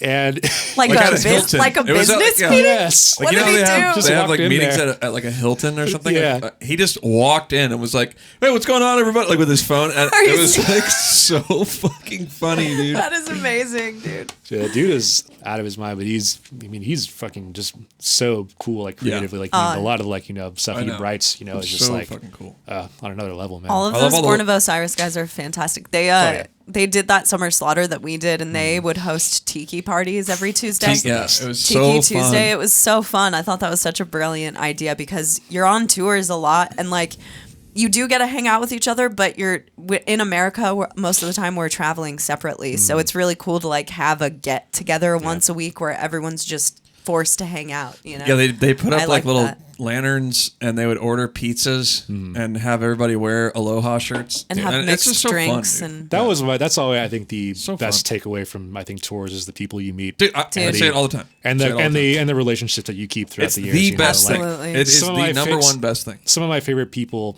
I know I've met in my life are easily from touring, oh yeah. You can get yourself a wife on tour. Yeah. Yeah. You So, can. yeah. A lot of people. Everybody Yeah. I know. Rob's wife. Everybody I know that's not related to me. I'm pretty sure it's through music. And Yeah. I say this all the time, and I love making music. Okay, I love doing it, Yeah. but the people is even better than the music. 100%. Well, touring is a totally different monster too. You're going through a bunch of experiences with a bunch of different people, and playing music is a very, very, very small portion of what you do throughout a day. Yeah. So a lot of it is just like hanging, Yeah, it's- talking shit. No, it's funny. this. Like you go on these tours, like when you do DIY tours too, and you kind of like just ask a band to go that you don't even know, like like personally, and then you're not sure how you'll interact on tour, but I think most of the time they end up being like some of your best friends. Yeah. and Yeah, for me, like us and Wolfgang, dude. yeah, Fucking love those guys. Oh, We did like 2 months with 7 weeks. Yeah, I just can't explain how much love I have for those guys. It's like they're like little brothers or something Yeah. because they're just like the experience with them was like. Super fun. that's a Yeah. band. I think that's a real good like standout band too, of like just kind of like this, straightforward, like Yeah. just kind of ass beating music. I think Love them. they stick out really well in Dude, that aspect. They Love me some have Wolfgang. they have it. Yeah, Like if you watch them on stage, they're just murdering, they're having definitely. fun, and they're like best friends, and you can really feel the vibe between those guys. And like Tim is such a sick front man. Jake, the guitar player, has Jake rips it. insane vocals. Yeah. God, That so guy has sick. such sick vocals. Great. He looks like the nicest, like innocent guy. He's got the most demonic voice. Yeah, dude. Dude, I have a bunch of sick videos of them on my phone because I had just got that little what's it called? The stable that jongle. stabler Yeah, cam thing. yeah. Well, I don't remember what it's called. What the fuck are those things called? I can't remember. Gimbal. Gimbal. That's I had just got a gimbal, so I was like on stage and I was getting all this crazy footage of them. I should send it to him. It's like sick. they're a great band. They have a cool thing going on. I just Cool I dynamic. saw them. Just recently they played Spite's hometown show. in Yeah. Oakland. Oh yeah, We wanted to go. We couldn't for some yeah, reason. the Yeah. house, I think. Was it the house? Yeah, but I bet that was sick. Oh man, Duh Spite move. was hot fantastic live. Oh, Yeah, dude, that I've was- said on here before, Spite played after us. Oh, you were on that tour, except you guys didn't play the that was first so lame. show. That was a Holy Diver show. That Holy we did. Diver. Spite came on after us, and I was like, "Fuck, I'm fucked. I I'm outta quit. here. I quit." No, those Going guys. They home. were so good, man. They're sick. No, live. those guys have dialed in their live show like none other, man. They sound so good live. They And sound very good. They packed out the Oakland Metro too, which is very hard to do. Oakland Metro's a big venue, and they've got a lot of people in there. That's awesome. I mean, it's cool because Spite's another, they're another Bay Area band. So Totally. to see them kind of like have that home love and recognition is like it's a good feeling to see that. And just props to those guys, man. Those guys totally. work. Those guys work really, really fucking hard, and they kill it at what they do. It's obvious. Yeah. I'm saying.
I've had this profile of an orange 4x12 cab that I got from one of the guys in Aborted, actually. Oh yeah. He made a pack. Nice. Yeah, Right? A Mendel modeler pack. Mendel. I think it was called. I think it's called Double Impact Productions. Is that did it? And I've used. I think I've used this profiled cab like with almost anything, and it always sounds killer. Whatever they did, whatever mic setup they got that day in the studio, they nailed it because it sounds good with everything I put through it. Wow. Nice. Well, we were talking about this earlier. I'm pretty dumb with guitar stuff. I just sort of make it sound good. But I have X50. It's like, have you ever used that? No, it's I've always used like before that combo amps or It's just an now like amp modeling thing. Well, if you're not good amp models, like now I also really like to use the Fortin NTS suite, which is a killer guitar plugin. Okay. So I think I'm like, people would just laugh at me if they saw my guitar setup. But probably, yeah. like Travis gave me pickups. I don't even know which one. A Sentinel, I think it is. I have no fucking idea. What is I it? don't know Seymour Duncan. Seymour Sentinel? Duncan. Is that a pickup? Yeah, I think so. I don't know. I don't play player. Seymour Yeah. Duncan. I play guitar a lot, but I never was like a pro I really, really guy. love playing guitar. I don't know shit about a guitar, though. No, same here. Like I don't know much about it either. I just kind of like played it over the years. Yeah. I just know that just one thing I've always told about tone and getting good tone is that tone is a lot of it is in the hands. Oh yeah, Yeah, of So course. if you're like 100%. when people ask how to like when like people that ask guitar players how do you get your tone, it's hard to say exactly how you get your tone because your playing style is so different from everybody else's. And something that I've learned pretty early on in recording is like there isn't really much of a separation between tone and the take, the performance. Yep. So you gotta, if you have that really good take and then I like to do everything a lot. So I do really tight takes and then I edit that really tight take tightly. And then I go from there and get the mix nice and tight. So it's like everything is going hard. It's not I'll do a sloppy take and fix it in post. And it's not I'll do a really tight take and not edit it at all. It's like I do everything across the board. And then also for me, I rely heavily on just like EQ. That's me too. And I don't even know what I'm doing with EQ either. I'm kind of just like finding the good high and low frequencies that get the tone that I'm looking for. out of it, and then I kind of just I just go like turn the knobs till it sounds good. I guess, which I want to kind of abandon that. I want to understand what I'm doing also too. But I try to make everything fit, and for me, with Entheos, like we have slap bass. It's Evan Brewer. Shout out. So that requires that takes up a lot of high end. Yeah. And then I like the drums to have a lot of high end on there too. So for me, guitar, I usually roll off a lot of high end and keep it a lot more of high mid. Yeah. And it just gets to own that space. And then everything else is sort of, I'll take a little bit of the mid out and have it more the low and the super good high end. And really high tinny, that's a good way to get your digital tone to sound a little more realistic is roll off that gross, like crispy high, because it's like that nasally tone out of there. Yeah, because like if you play guitar out of a cab, they don't have that range in them. Right. Like they don't go that high. So why is that? Just the way the cones are built. Okay. For like every speaker has a range from whatever hertz to up here. Right. And guitar cones, they don't have full range. Got you. And that's why. That's why they are in guitar cabs. Exactly. Right. Exactly. And that's why the digital tone, it's full range. So it'll sound a little weird. It'll sound too tinny if you don't roll that off. So that's my first thing is I just go through and I find where that gross sort of tinsely sound is and get rid of that and let the bass have it. Because I like that real raunchy bass. Totally, yeah. Like Muldrotha has that like fucking. Oh yeah, totally. Slappy. I love that tone. Tone on that record is that record sick. is actually all Kemper tone. Oh, dude, nice. That's really? all Kemper, yeah. Really? That's all Kemper. That sounds tone, yeah. really good. And Sean Martinez from Decrepit Birth, he played the bass on it, so he tracked bass actually in New York. Oh, some of nice. the tracks, and then we just edited over on. I think we used the Dark Glass pedal for his bass. But Sean, shout out to Sean, man. Sean, and if you guys don't know, like I think Sean is literally one of the most underrated bass players in like metal, and not even metal. Like Sean is so well rounded in all forms of music, man. But Sean is such an incredible bass player. Like when Zenith did a tour with Decrepit Birth, like. I watched him every night because Sean was so sick. I mean, Sean just, he's all finger style too. He plays fingers only, man. And like, he just has this monstrous tone. Yeah, I met him a few times. Yeah, no, Sean's one of my favorite people of all time, man. So I'm happy that he's a part of the project too, because, Sean has been with some like death metal greats. He was playing for Decapitated for a while. Oh, really? Yeah, then he did after that, Decrepit. I think still Decrepit too. Yeah, I think so. Yeah, and man, just, dude is just, awesome dude from New York. Just classic New York. Last time I saw him, I went to some random. I think I was hanging out with Chase, and I went to some random person. Well, they're not random. Someone that I don't know. He was like, "Oh, my friend's having a UFC party," Sick. and I was like, "Sick, I'll go." And he was there. It might have been after a tour that they did. Yeah, it was something like that. yeah. Because usually if he's with Chase, that probably means he was staying with Matt. Yeah, who lives right around here, I think. And then he was talking about. Me and him were like hella broing down about vans because he's like remodeling vans to live in. Yep.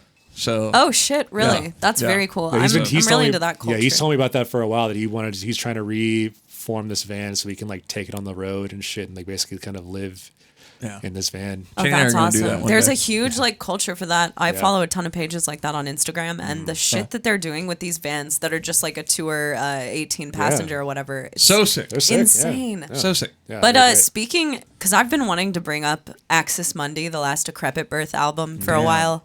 Speaking of Decrepit, I feel like that record is so fucking underrated, and 100%. it's one of my favorite metal records from 2018. Yeah. It's so fucking good. So if you guys haven't listened to Axis Mundi by Decrepit Birth, go check that out. And also, Decrepit is a Santa Cruz band as well. So Bay Area. I think that's one other thing we got to talk represent. about too. Is the Santa Cruz death metal scene had probably some of the was greatest, going crazy for a while. death metal bands Yeah. of all time that came right out of here. Yeah. Like you got Decrepit, was Decrepit. Severed Savior from here too. I think They're I from thought they're from the Pacifica. band. Yeah. Are they? But it's close enough. Yeah, and them and the Odious Mortem. Yeah. Just the Continuum, Son of Aurelia. It's just Isn't so it many. Inanimate Existence from here as well? Yeah, I think Yeah. so. I think yeah. Ron. Some of them Oh, are from I here. run into Ron Casey here. Flesh rot. I mean, no big deal. Flesh Rot. Yeah. Animosity dog. practiced here. Yeah, we used to practice here. I'm sure there are other bands that we're not even thinking of. Yeah. Dude, Flesh Rot, actually, like the old Flesh Rot lineup, we had, it was a different vocalist. It was my friend and I actually started Flesh Rot. His name is Nick, and We've talked about having him on the show. He's a funny guy, great guy. Get him on. He was anyway, we grew up together going to shows and stuff, and we were like, I was in Animosity, but we were like, let's start like a fucking old school death metal band. So like Flesh Rot was not progressive at first. It was like just super old school death metal, and he was the vocalist. And we actually played this show at a house show, back to the house show thing. The guys in Odious Mortem had this house over by the boardwalk. Did you ever go to a show there? Thunderdome? Thunderdome. I don't know. I might have. Dude, they used to have fucking sick death metal shows there. I don't think I ever. We did a New Year's show. It was like Decrepit Birth, Odious Mortem, Flesh Rot, and one other band. I can't remember. I think it was one other super sick band. But dude, Decrepit that night was just. It was like right when And Time Begins came out. Well, that's crazy. And they brought in they had like just like a bunch of random PA speakers, but there were so many that it was just like they had the triggers turned up super fucking loud. It was sick. That's so dude. cool. It was so sick. And that's how I found out about Sleep Terror. Oh, yeah. Because Sleep Terror played, I went to a house party there because Dan Kinney, he's from Pacifica. This is like before he was in Suicide Silence. And he was like, dude, you have to fucking come to this house show. They're having this band called Sleep Terrors playing. And of course, it was Dave McGraw. Yeah, Candle Dave Decapitation. And No Luke. way. Wow. And I went and I was like, fuck, this is so sick, dude. I wish- And I used to have the demo. I bought a CD from Luke. Really? Yeah. I wish Sleep Terror played more shows or did more touring because Dude, I still haven't seen them live and I would really like to. The sickest. Yeah. Really sick. You ever get band. in that band? Not as heavily, but I know like who they are. Because this but was I like, never- because they were one of the first like big MySpace death metal bands. Totally. Yeah. So like, I remember it that was from super that era big for sure. Yeah. yeah. And it was just, it was so good that it was like unfair because at the time, like now, there's a million really good like progressive death metal, but it was so ahead of the time, dude. It was just like I remember. I remember just being like, it was my favorite band. I tried out for the band. I wanted to be in the band. Yeah, I was like, That's cool. This is the sickest fucking band. They were so Hey, sick. I couldn't hack it though. I found out about them because a kid was playing them at a party I went to when I was like 19 or 18, and it was just so different. Yeah, it was so different than anything else that was really out around that time because this whole like instrumental progressive, and he throws all kinds of other genres into Sleep Terror. Luke Yeager does, and sort of the bedroom just so producer different. thing hadn't taken off. Yeah, it was and so like- weird to me that it was just some one guy. Yeah. That just wasn't all, yeah. a thing.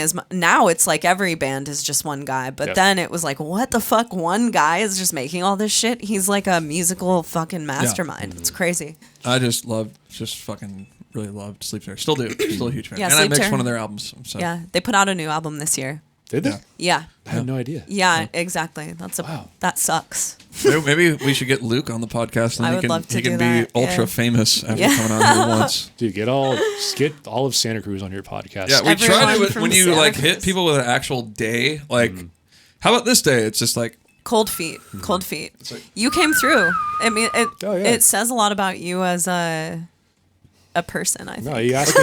You it's asked like me to this go. texting. I'm judging Yo, him. it'd be sick if you came on the podcast. And they're like, oh fuck yeah, are you kidding me, dude? Can't It's like, wait. how about next weekend? And then it's like delivered. I'm thinking I'm gonna have to follow up with people 2 or 3 times. You learn about scheduling through this thing, which brings me to a funny another question, Sure. which is Simon's question. And Simon says, this is the second guy named Simon who Simon has says. messaged us. You want another beer, man? Yeah, I'll Simon take another one. says. Okay, so Simon asks, how has your life changed? Has your life changed in some way since starting the podcast? Whoa. And how much time of the week do you think about the next episode? And also, 0 minutes. 3 questions. Have there been any messages about the podcast by people you wouldn't have expected in the sense of, wow, I wouldn't have thought this person listens to our podcast? Well, let me tell you right Okay, now. Rob? Yeah, Rob? What do you think, Rob? People know- have messaged me who I like Cameron. Yeah. He was like, I love your podcast, dude. And it's weird for me because I figured that people who know us wouldn't want to listen to it because it's kind of just like, oh, I know those guys. I don't want to hear it. So that has been a surprise. People, too. a lot of my friends have hit me and family have hit me up and say like, I love your podcast. Which is weird. My mom told me that that her and my dad watch the show every Wednesday night. So that's really weird. You know, you never know who's actually going to be interested in this type of shit. But I think that because it's like a podcast, it's talking format. Right. It's easier for people to like listen to our podcast than to listen to the music that we make necessarily. And I was telling you guys, you know, a couple of weeks ago, like when you guys kind of started it too, I was like, you know, I think I was like, you know, really excited that you guys kind of did a podcast that I think spoke to, you know, our people, our crowd, like our people that want to be in bands, like metal bands in particular. Yeah. Yeah. You know, I think, you know, because of all the bands you've been involved with, and Antheos has done a lot of kind of really cool big tours. So I feel like a lot of bands and people aspiring to be in bands want to hear your take on these things. You know, so hearing you guys talk about, you know, having side hustles while after big tours, like, you know, if you want to, it's good that you guys are informing people that, you know, the life isn't really all that it looks like it is. Yeah. Yeah. And I think that's and cool. it's good to hear that. Yeah. I think it's important and good for, you know, people that want to be in bands and touring bands. They have to hear that, you know. Yeah, we're not trying to be like a bummer in here, but Oh, no, we're not just, at all. No. You will notice, and I mean, Rob, I'm sure you notice this all the time. People sort of just, it's musicians, especially in real life, they sort of only allude to like what they want you to know. Yeah. You know, and we're trying to be real. We're trying to like support people in a real way and give people a realistic form of inspiration. That's not always, like, that was always dude, so, follow your dream. You know, some toxic. that was always so weird to me. Like the positivity. things that people, I guess bands want to keep on like the DL, you know, like stuff like Why? that. You know, it's I like don't- just tell people why? what the life is like. You Yeah. know, like give them, the realistic view of what you're like. Do touring as cool as it is, you're sitting on your ass for 13 hours a day. Yeah. You know, And driving that's, like, from show to kinda show. cool. And, Like we've talked about, that's actually kind of cool. Yeah. You know, I think I've noticed that people will do the one thing where they want to make it look like it's more than it is. And then you also find the complete opposite where people are like, yeah, it's so fucking rough out here. Yeah. Getting ramen and da da da. Yeah. And really, it's in between. Yeah, it's a little bit of both. I mean, we all feel some days touring or playing music or whatever just fucking sucks. Yeah.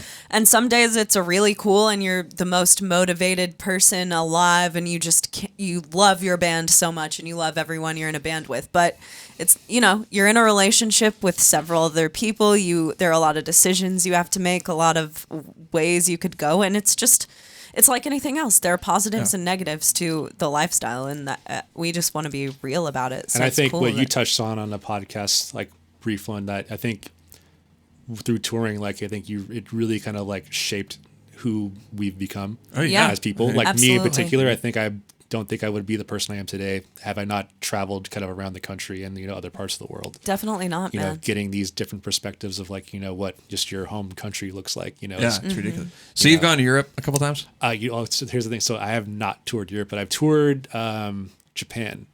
Wow. Damn. Who'd you So, tour No, Japan Europe, with? straight to So- Japan.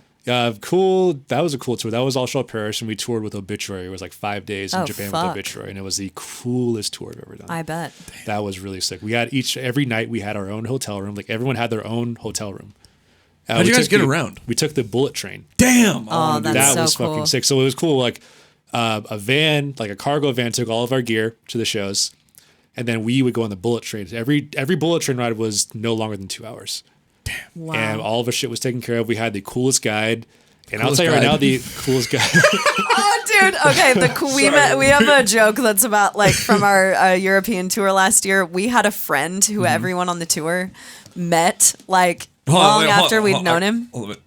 Chaney talked about, I made this joke on the podcast and no one got it because it's an inside joke, but she was talking about how we met this guy from Germany. His name's Nick, His name is Nick. and we hung out with him in Miami. Oh yeah, I And remember that's- you talking okay, about so- this, So we knew Nick a long time before this European tour we did last year.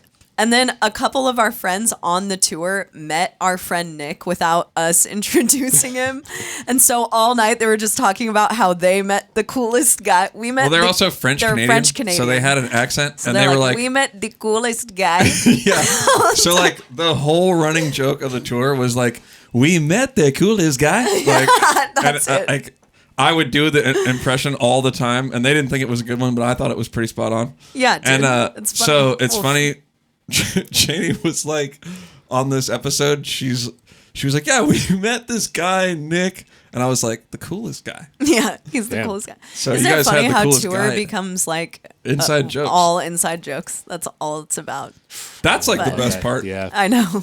Well, that's how you keep sane on tours. You know, you Yeah. just got to keep dude. to keep morale up, you know, and like, especially with the other bands that kind of get in on little inside jokes or whatever, like it helps keep morale up. If you're going crazy on the road, which definitely tends to, well, it can and will probably happen on the road, you know, if you're not having a good time, like those little things will kind of, you know, keep you happy and sane. Oh, dude, totally. How did you, like, what brought about you playing with All Shall Perish? Well, Ben, who was their guitar player, and We Need Merch, he was their guitar player, I think, since the beginning. With that, at the time he left because he has a family. He has 2 kids. Yeah. So he left to, like, you know, kind of really do that and like focus on work at home. So like, I was really good friends with their bass player, Mike Tyner. So we'd always hang out all the time. Actually, we lived close by. Like, he lived in Walnut Creek. I lived, you know, like right around there too. So I would hang out with him. And then like one day he asked me, he's like, "Hey man, so we got this tour with In Flames coming up. Do you want to fill in on guitar?" And I was like, "Yeah." Maybe. Yeah. And it was cool. It was a cool tour. let me I'll think check about my it. schedule. Yeah. And then they hit me up. So, and I learned their set list for that tour. And that was the first, like, that was a crazy going from like what I had been doing to like, you know, a bus tour with like, you know, we shared a bus with Demon Hunter on that tour. Oh, shit. Demon Hunter. Wow, Yeah, where that's was a that? throwback. That tour? That was the States. That was a States tour. And that was like, dude, made like Canada, state. It was like a B market States tour, but even the B markets on that tour were like really huge. Oh, I bet. And well, especially their Canada shows were like every Canada show was sold out. Yeah, well, we did the Whitechapel quote unquote B market tour, and that was fucking huge. Fattest tour. Yeah. Tour that we were Ridiculous. supposed to be on. Yeah. Yeah. Yeah, I mean, Yeah. tours, metal tours are better in those. In B markets. in those cities. Well, I think there are like really specific bands who do really well with like a small town type, Yeah, and I think yeah. Whitechapel is definitely one of those bands who like they have a lot of like sick anthems that I think really apply to a lot of different people. There are some bands who only really apply to like hipsters in bigger cities, and Whitechapel is just a band who everyone can be into that band. Yeah. Almost like a rock band in a way. Yeah. And yeah, they just fucking, and I'm sure In Flames is probably like that as That well. was like a whole other, like, just, you know, level of, you know, Yeah. like crazy kind of big band. Like, I didn't know that they had that presence in Canada. That was my first time going through Right. Canada too. So like, you know, I was playing like I think we toured like all the way through Canada on that tour. Oh wow. And I that like was, Canada. they had like sold out shows in like, you know, 2,000 cap places. Damn. You know, they're huge there. Have you Of course. had you ever toured before you did that tour? Oh, yeah, I've been touring like before that for like years. So What? I was Who touring were you touring with? Fallujah. Oh, okay. So Fallujah happened before All Shall Oh yeah, Perish. yeah. Okay, I didn't necessarily. way before, yeah. So Okay. I got a lot of like tour experience through that, and then we did that tour, and that was the first time on a bus. Oh yeah. And I was just like, wow, this is like, but everybody, you know, I quickly learn on a bus, everybody is very closely together, you're sharing with 2 bands, and you get sick very fast. Oh dude. Dude, it's fucking gross. in a Was bus, it dude. a winter tour? Or was Yes, it was actually. It was funny because that tour that we flipped on the year prior, we drove that exact same road. I was dude. sitting in the front with a bus driver it in watching a it. bus? That's And we horrifying. pulled over that same, because that was around the same time of year, so we pulled over. And we stayed for like, you know, I think we stayed a night or whatever on the side of the road because the weather was so bad. Dude. And It's extra scary in a bus. Like Yeah. my first experience doing an entire bus tour was our European tour last year.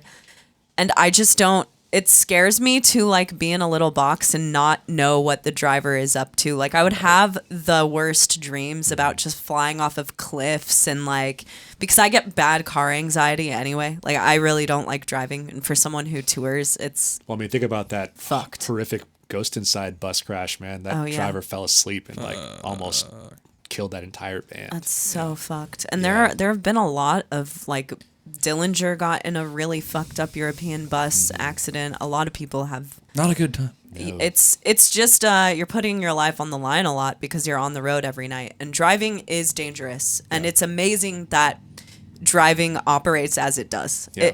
It's amazing that everyone's not dead from driving. So yeah, it scared the shit out of me being on a bus. So but tour in the spring, summertime, fall only. Yeah. Yeah. Don't tour, Yeah, don't tour in the seriously. wintertime. It's not been my experience. Seriously. I'm always fucking on tour in the winter. Seriously. Like every Animals tour was in the winter. Antheos has done like 2 summer tours. so many winter tours. Yeah. Yeah. I feel like every tour I've done has been a summer tour, man. Really? Which is crazy to think about. Yeah, because I like the winter tours a lot more. Yeah. I like the vibe and like the look of winter tours a lot better. But Yeah. then I like getting the roads. I'm like, this isn't sick. Yeah. I don't know, I like both. It just depends. It's just too cold in the winter, but it's too hot in the summer, and I'm just picky. There's never an in between. There's never been there's never been a super comfy night sleeping in the van. No. I've had some fucking comfy nights, dude. Me too, but only because I'm short. In the spring, you can get it going. After our Idaho show, we played on the last tour with the Zenith and Theos Winds of Plague tour. I remember I got really fucked up in that bar, and I woke up cold and fucking hungover. Oh, yeah. And I was like, this is not sick. That's always the worst when you're super hungover. Waking up hot and hungover is way worse. Dude. I remember we did the Devastation on the Nation tour, and we played a Come and Take It live in Austin. Yeah. And there was so much just booze going around, and I remember I had quite a bit of it. Take it, dude. I woke up the next morning. I guess I woke up and your body just has that reaction to get up, and I got up outside and I just threw up all over the side of this hill. And then one of the Rivers of Niles guys saw me, and they took a video of it or something like that. Throwing up on tour is always great. It's the worst. There was one night, I think we were in Ohio. I got a good one for you. We were in Lakewood. I already told a good We were in Lakewood, Ohio, I think, and my cat had just died, so I was really fucking bummed about this. Yeah. And I drank myself just off the deep end that night, and I was crying to Navene about my cat. And Navene. And that's the night they had the best burgers. Yeah, they had the best burgers, but I missed out on them because I was so fucking wasted. Me and Evan got yours and ate it. Yeah. And Navene had a garbage pail or something in the third row, and I was just barfing while we were driving away from the venue, in the van. Dude, Chaney, I think I've said this on the podcast before. I'm Chaney Puke Patrol. Dude, I know when it's going to happen. Yeah. I'm like, she gets that look in her eye. I'm like, all right, I know it's happening. You could just feel it. You could be like 100 feet away. You're like, oh no, she's gonna hurt. Yeah, seriously, I can feel it, and I know when she's gonna puke. Like not when it's like, oh, she's about to puke. It's like, Chaney's gonna puke tonight, and I stop drinking. I'm like, okay, I'm on puke duty. I get the bags and stuff, and because before I was on puke duty, I was on cleanup duty. Ooh. Oh, puke cleanup. Okay, of Chaney. So I learned the hard way. Don't do that. I had to play drums. Like when you puked in Hov's car back in the day. Oh, fight night. So Javier's fucking car smelled like puke for so long. We all went to like a dubstep show back in 2011 in LA, and we all got trashed. Just shit canned. And it was just not a good scene out in the parking lot, to the point that Navene's brother was about to drive back up to the bay because he was so pissed at all of us for being shit canned. And he was the only one that could drive, so he had to drive home. We were all fighting and wrestling. Yeah, I tried to get in someone else's car in the parking lot. I was going to leave with them because I hugged Javier, and Navene, and I fell after I had hugged Hav. Navene thought that Hav pushed me on the ground. So shit. Navene was starting shit with Hav. And we were all wasted. And that's when I went to another person's car and tried to leave with them. But instead I went back to Hav's car and just puked all over the back seat. So that's pre-puke patrol. So now I know, because I had to clean that up. But I also don't puke as much because I'm not a 20-year-old anymore, and I don't get just shit. Hey, you think it's never going to happen, but like I said before, the worst part about every time I get too drunk and puke is I'm like, this isn't the last time this is going to happen. Yeah. Nope. Rob, have you ever had a super embarrassing puke on tour? I not puke, but actually yes, but it wasn't from alcohol. So I got a story for you guys. But it was embarrassing. So I would say, can you guys agree that I think aside from waking up hungover, being sick on tour is the worst? Oh, the worst. Well, at least with the hangover, you're like, this will go away. Well, I had really a good time last night. And by about 4 p.m., I'll feel pretty good. Yeah. No, I think especially for vocalists, being sick is probably the worst. But I think being sick in general on tour is the worst because you're stuck in the van and you don't really have a good place to rest. Yeah. Which is when you're sick. The best way to get better from being sick is just to get a lot of rest, drink a lot of water. Yeah. So one tour, this is a Fallujah tour we did way back in the day. This is this particular time of this tour haunts me to this day because it was so fucking foul and embarrassing. Yeah. I'm gonna tell it anyways. So we were on our way, our first time going into Canada. We actually booked a show with Archspire for the first time. This is 2011. So this is before Archspire kind of became big and did their thing. Yeah. And we were playing in Vancouver. And we played in Seattle the night before. So we went to this one place in Seattle called Beth's Cafe. It's a pretty famous cafe. Beth's dude. Cafe. Oh my God, I love that. I always try to get Entheos to go, and they don't want to fucking go. 12 egg place? Yeah. Okay, so before I was, that's my most proudest moment.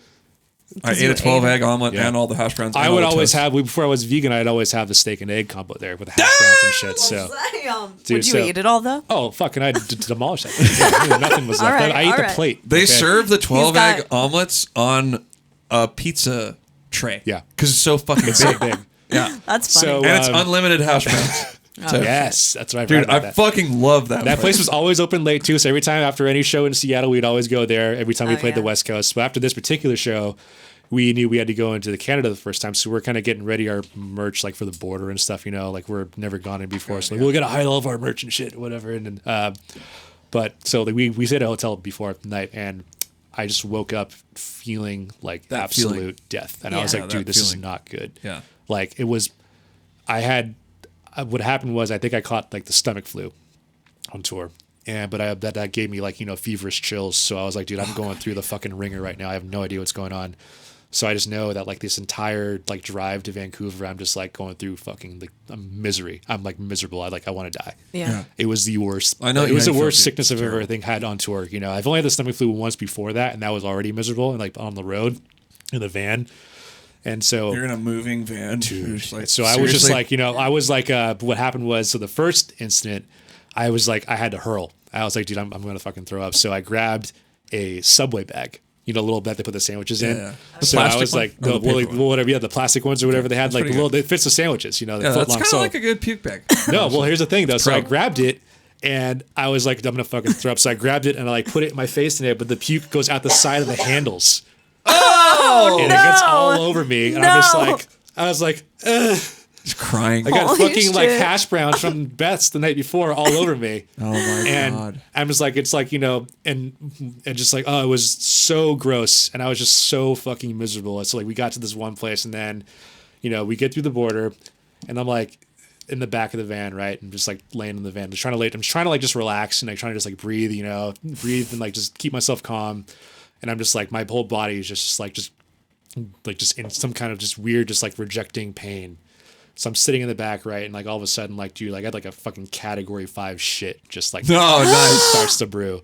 So I'm sitting in the back. We get into Vancouver. We're like blocks away from the venue. Oh, no. And I'm just like, dude, and I'm sitting in the back and all of a sudden just like fucking like, you guys seen King Kong, right? The 1933 version of King Kong? No.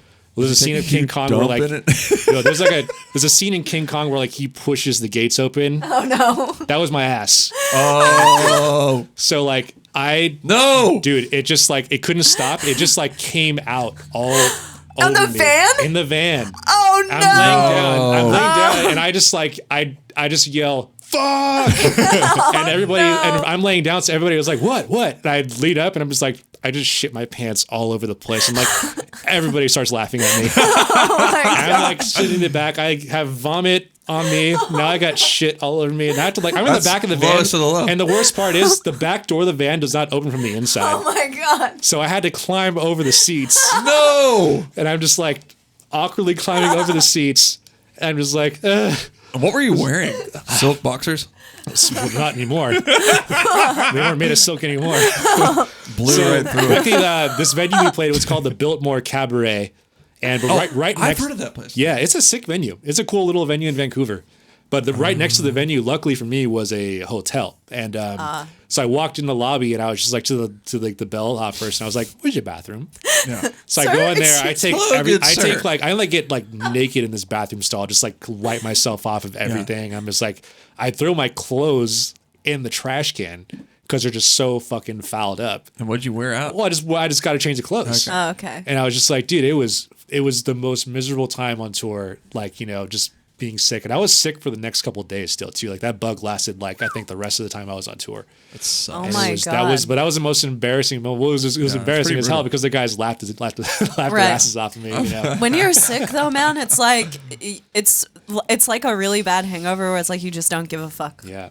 If I die, whatever. Well, I think for vocalists, especially if they get sick or they get a cold, like I can't. Oh, yeah. I'm always like surprised vocalists make it through their sets or like anything when they're sick like that. It's hard. I personally go like kind of monotone when I get super sick. But I remember one day in particular, like New York, we were on Buffalo. tour in Buffalo. We were on tour at the Black Dahlia murder, And I was just like, I was so sick and my voice was gone. And I was just, as a vocalist, I get it's like not being able to play my instrument. It's kind of embarrassing. And I'm like, I just told them there's no fucking way I'm going on stage. No way. Yeah. And she was like, not going on, not going on. I was like, I'm not going on. And Evan had to like sit me down in the van and have a heart to heart with me. And he like brought up my favorite vocalists. And he's like, dude, if you like went to see Converge and Jacob Bannon didn't come out and play, would you still want to see Converge as much? Because, I love that band and I love that vocalist. And he just kind of talked me into it. And the show was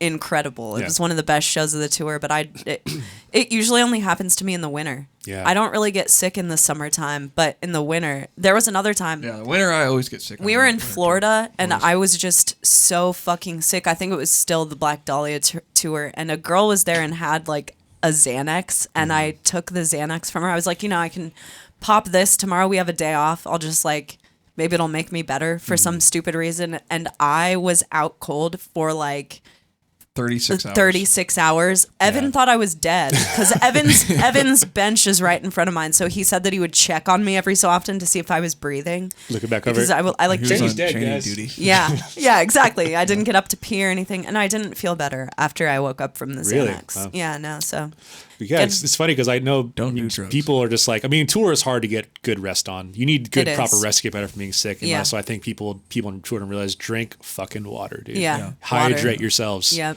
Like I know it's hard when you're on the road and traveling in the van, you gotta pee, but like, dude, drink water, stay hydrated. It helps you to like get rid of all those nasty toxins. it really does. That's the So, best thing to do. Is just that's what I wish. Follow That's what I tour would. That's what I wish I did. Me too. I wish I would. Everything is all hindsight now, which is Hey, Well, you that's learn a what lot. was You kind- live and that's learn, what man. was kind of You cool do. about Yeah. when I joined Animals. I was like, I'd already gone through all of it with Yeah. Animosity, so you knew. I came through hella pro. Yeah. Like I went to like a camping store and I had a little camping pad because I knew we were going to be staying at people's houses and stuff. It was like the band was just getting going, so I knew it was going to be a rough one. Yeah. You know how it is when you first go, the first band's first tour. I mean, it's rough. Yeah, you don't know what you're doing. Yeah. So I came through with like a little sleeping bag. I had this fold up pillow, a little blow up mattress thing. And it's like every night they were looking over at me and I was just on my little thing, like just so comfortable. And they were like, damn, this guy's pro. Cause I was like, yeah, I've fucking been doing this for years. Like I got this. I remember the first tour that I did with Evan. With Entheos, not when I was doing merch for Animals, but he brought an extension cord that had like multiple outlets on Yeah. it, and that Yeah. to me is one of the most pro touring moves because Bring you'll- one of those to Europe too, by the way. Oh, dude, to Europe, That's yeah. gold. If you're an American band going to Europe, remember that you have to go buy like a European plug-in. You need all of that shit, and even to play. Like I remember getting over to Europe and we hadn't rented. It was a problem. What's the thing called that we didn't The rent? Inverter. Or We whatever. didn't rent an inverter, and all of our shit is American plugs. So we were Supercharged. fucked the first night. Yeah. Did you guys change your like data plan for that brief month when you go over too? Dude, you we can, actually like, so you had- could like keep up on socials and stuff. We or- had, you know what? This time around, no, because Chaney was like, you basically want to talk to your girlfriend. I mean, let's be real here. But when I did that tour opening for Animals, Yeah. I had T-Mobile for a while. They might still do it. like international plan? Global. Oh, plan. global. Wow. Yeah. Yeah, it Fucking was sick. like same price. Really? So I was over there just like cool. I like had service and stuff the whole entire time. That's cool. Honestly, it sort of takes away from the experience though.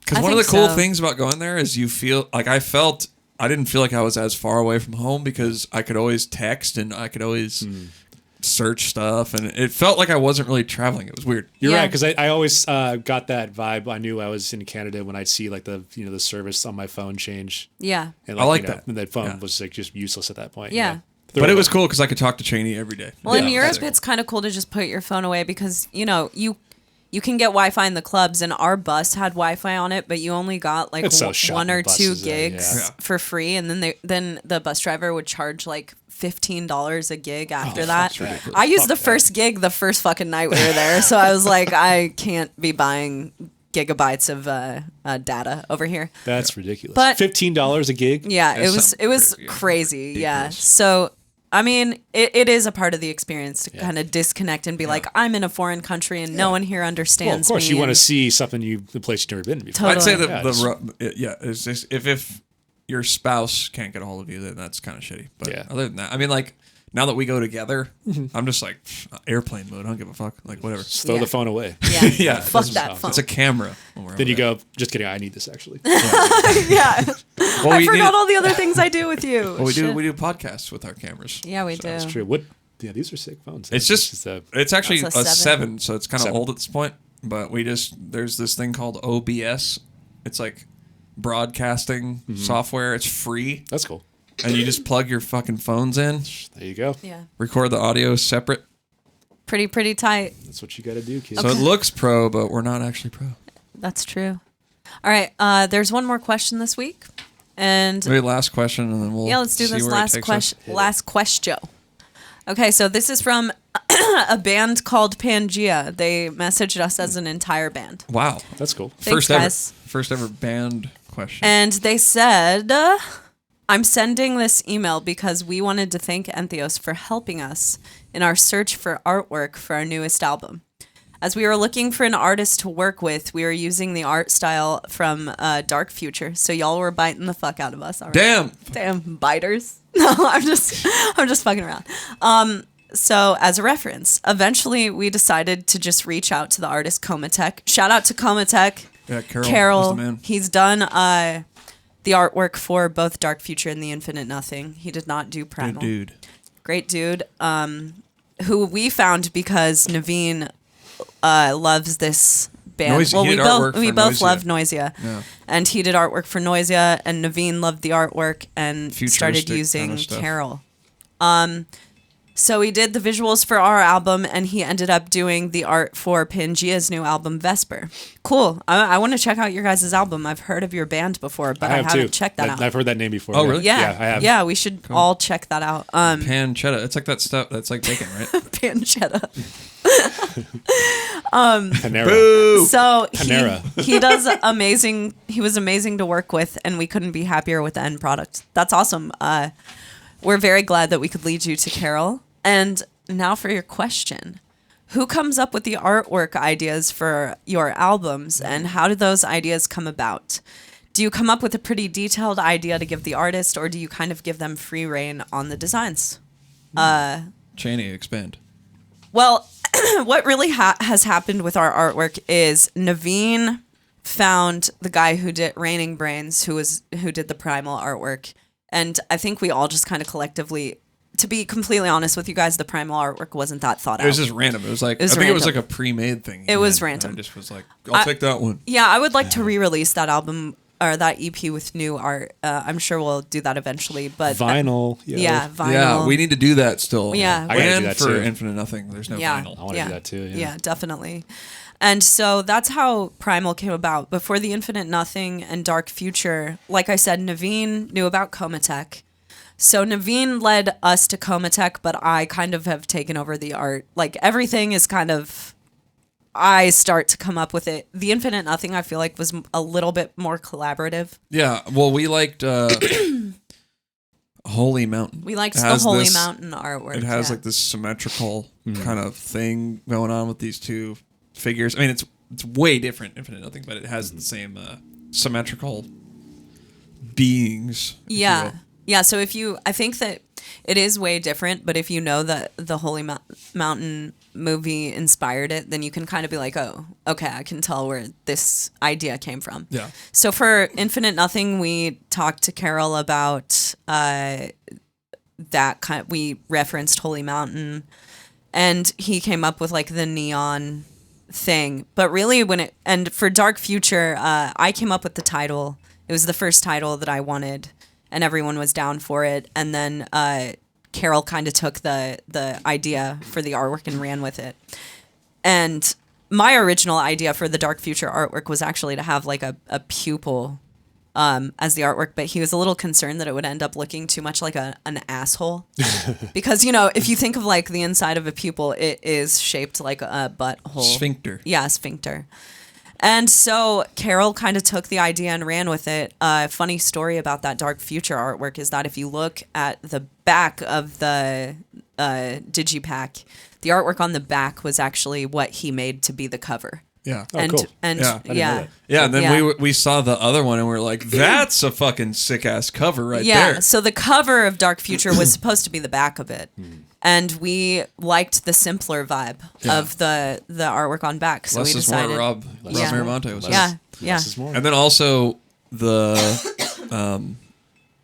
the label pulled that logo out of That's the right artwork. here. It's on your ear. This logo. Oh yeah. This logo right here, our label, that one, yeah. Spine Farm, our old label pulled off of the Because it's cover. in the artwork. Yeah. And then I was like, fuck, that's so sick. I always wanted a logo. Yeah. Because bands that have logos are cool. Yeah, they're cooler. So now So- I got it tattooed. Get some. Yeah, What's up? I have a tattoo shit. too. So the answer is really that Navene kind of led us to the artist. I am pretty much in control of the artwork, but I've always taken other people's opinions into mind. And as for the shirts and stuff, I am pretty much in charge of all of that shit. And yeah. What about you, that's- Rob? Where do you go Yeah, for where artwork? do you go? What do you do for? Well, for both the Zenith Passage album and Muldrotha's EP, where Terror Thrives, we went to Ken Seraphin, who is an incredible. He did the Zenith Passage one? He did Yeah, the- how do he I did- know that He did. So he name? does. He's done a lot of stuff. He's done like Oceano's album artwork. He's Okay. done like you look up his roster of bands. I mean, his artwork is incredible. When he first brought the Zenith Passage, the Solipsis cover, he did like this cool like split like digital face and like Yeah. skull, like flesh and digital, which was that they caught the vibe of the Zenith Passage music really well. Yeah. And so I really wanted to do the Muldrotha artwork. So I actually just, found his artwork and I referenced it. And I was like, when it comes to stuff like that, I'm not, very knowledgeable when it comes to like, how to give direction. Yeah, Like when I'm collabing with somebody, I like to like, if I find someone I want to collab with, I want to like, really take in. That's my whole thing. Exactly. I really That's want my to take whole in what I'm really bad at like, trying to like, give them direction. So like when I came to Ken, I kind of just told him what the album what the title of the EP was. It's called Where Terror Thrives. It's a very horror based EP. So, Yeah. think of a place of like, absolute terror, like a place that when you're there, you don't want to be there. And so what he brought back to me, I was just like, dude, he actually brought back one cover before and he was like, here's what I got so far. And I loved it. And then he said, then a couple months later, he's like, I completely changed the artwork. Here's what I got now. That's sick. And what he brought after that was like really fucking cool. I think that that's kind of what we do too. Like, we don't give supreme direction about that type of shit because it's like, dude, you go to an artist because you like their artwork. It's like, You want to get with you want to get their take on what Yeah, you're like I'm saying. hiring you Exactly. because I want you to do it. And I'm sure that you guys probably have experienced this if you've been hired to do like guest things. I always personally have way more fun working on guest vocal projects if they let me just do what I want to Yeah. do. They give me a tiny bit. Here's kind of what we want here. Take it away. Sure. Because that's why you choose that artist, because you like their work and you trust their direction. I just worked with Alex Goulet. Are you familiar? Yep. Despised Icon. He just did some work for us also. Yeah. Yeah. And He's fucking sick. that Yeah, love his stuff. Super sick. I want to work with him a lot, and he just did like this total 80s retro poster for us, and I told him one thing. I was like, I want a movie horror sci-fi movie poster from the 80s, Yeah, and he was like, I got it. It's funny, that poster gives me that poster in particular gives me very high vibes from The Thing. 1982. Yeah, totally. That's Exactly. That's that's what I did. Greg from Zenith, our vocalist, and us. That's our favorite horror film of all time. Yeah, it's a great That movie one. is like just ultimate 80s, and like it's got the coolest prosthetic effects, for the time. Like it holds up today still. Dude, I mean that such movie's a just good movie. Have that- you seen? I don't know. I feel like that's one that You got to. that you and I should go and watch because Yes. that's like a fucking one of the. That's so many people would cite that as their number one. Well, it's funny I when don't think I've seen when it. that film originally came out, that movie like bombed like hard because at that same time E.T. had just come out. So everyone's view was like E.T. had just gotten worldwide. E.T. had just gotten like worldwide acclaim, like aliens cute and everything, and then The Thing comes out, and The Thing is very like the opposite. It's like Yeah. alien terror, like it's Yeah. a shape shifting alien that just like takes over your body and like mimics you to a T. So like me and you talking like you could be the Thing could be you right now, and I would never know because it just mimicked you completely. Clothing, skin, voice. mannerisms, everything. Right. It's an actually, like, I can't imagine seeing that when it first came out, but all of those movies But it would have scared the shit out of me. It became a cult classic over the following like decades though, and it became, now it's like revered as one of the greatest horror films of all time. Yeah, That's definitely. I think, and like, but it's still today, like, also because of like, its prosthetic makeup effects and like, just like the nasty, like contorted, like human figures like that comes out of it. It's like there's one awesome like scene with like, they catch it trying to absorb a dog, and it's just like the gnarliest fucking thing. So it's like in between a Who dog was the and makeup thing. artist on that? I don't know. I wanted to say Rick Baker, but I know it's It not. wasn't It's not Rick. Rick Baker though. Yeah, but no. he's sick too though. But Dude, I know, Rick Baker is like, and if you guys don't know who Rick Baker is, like fucking Thriller. That's Rick Baker.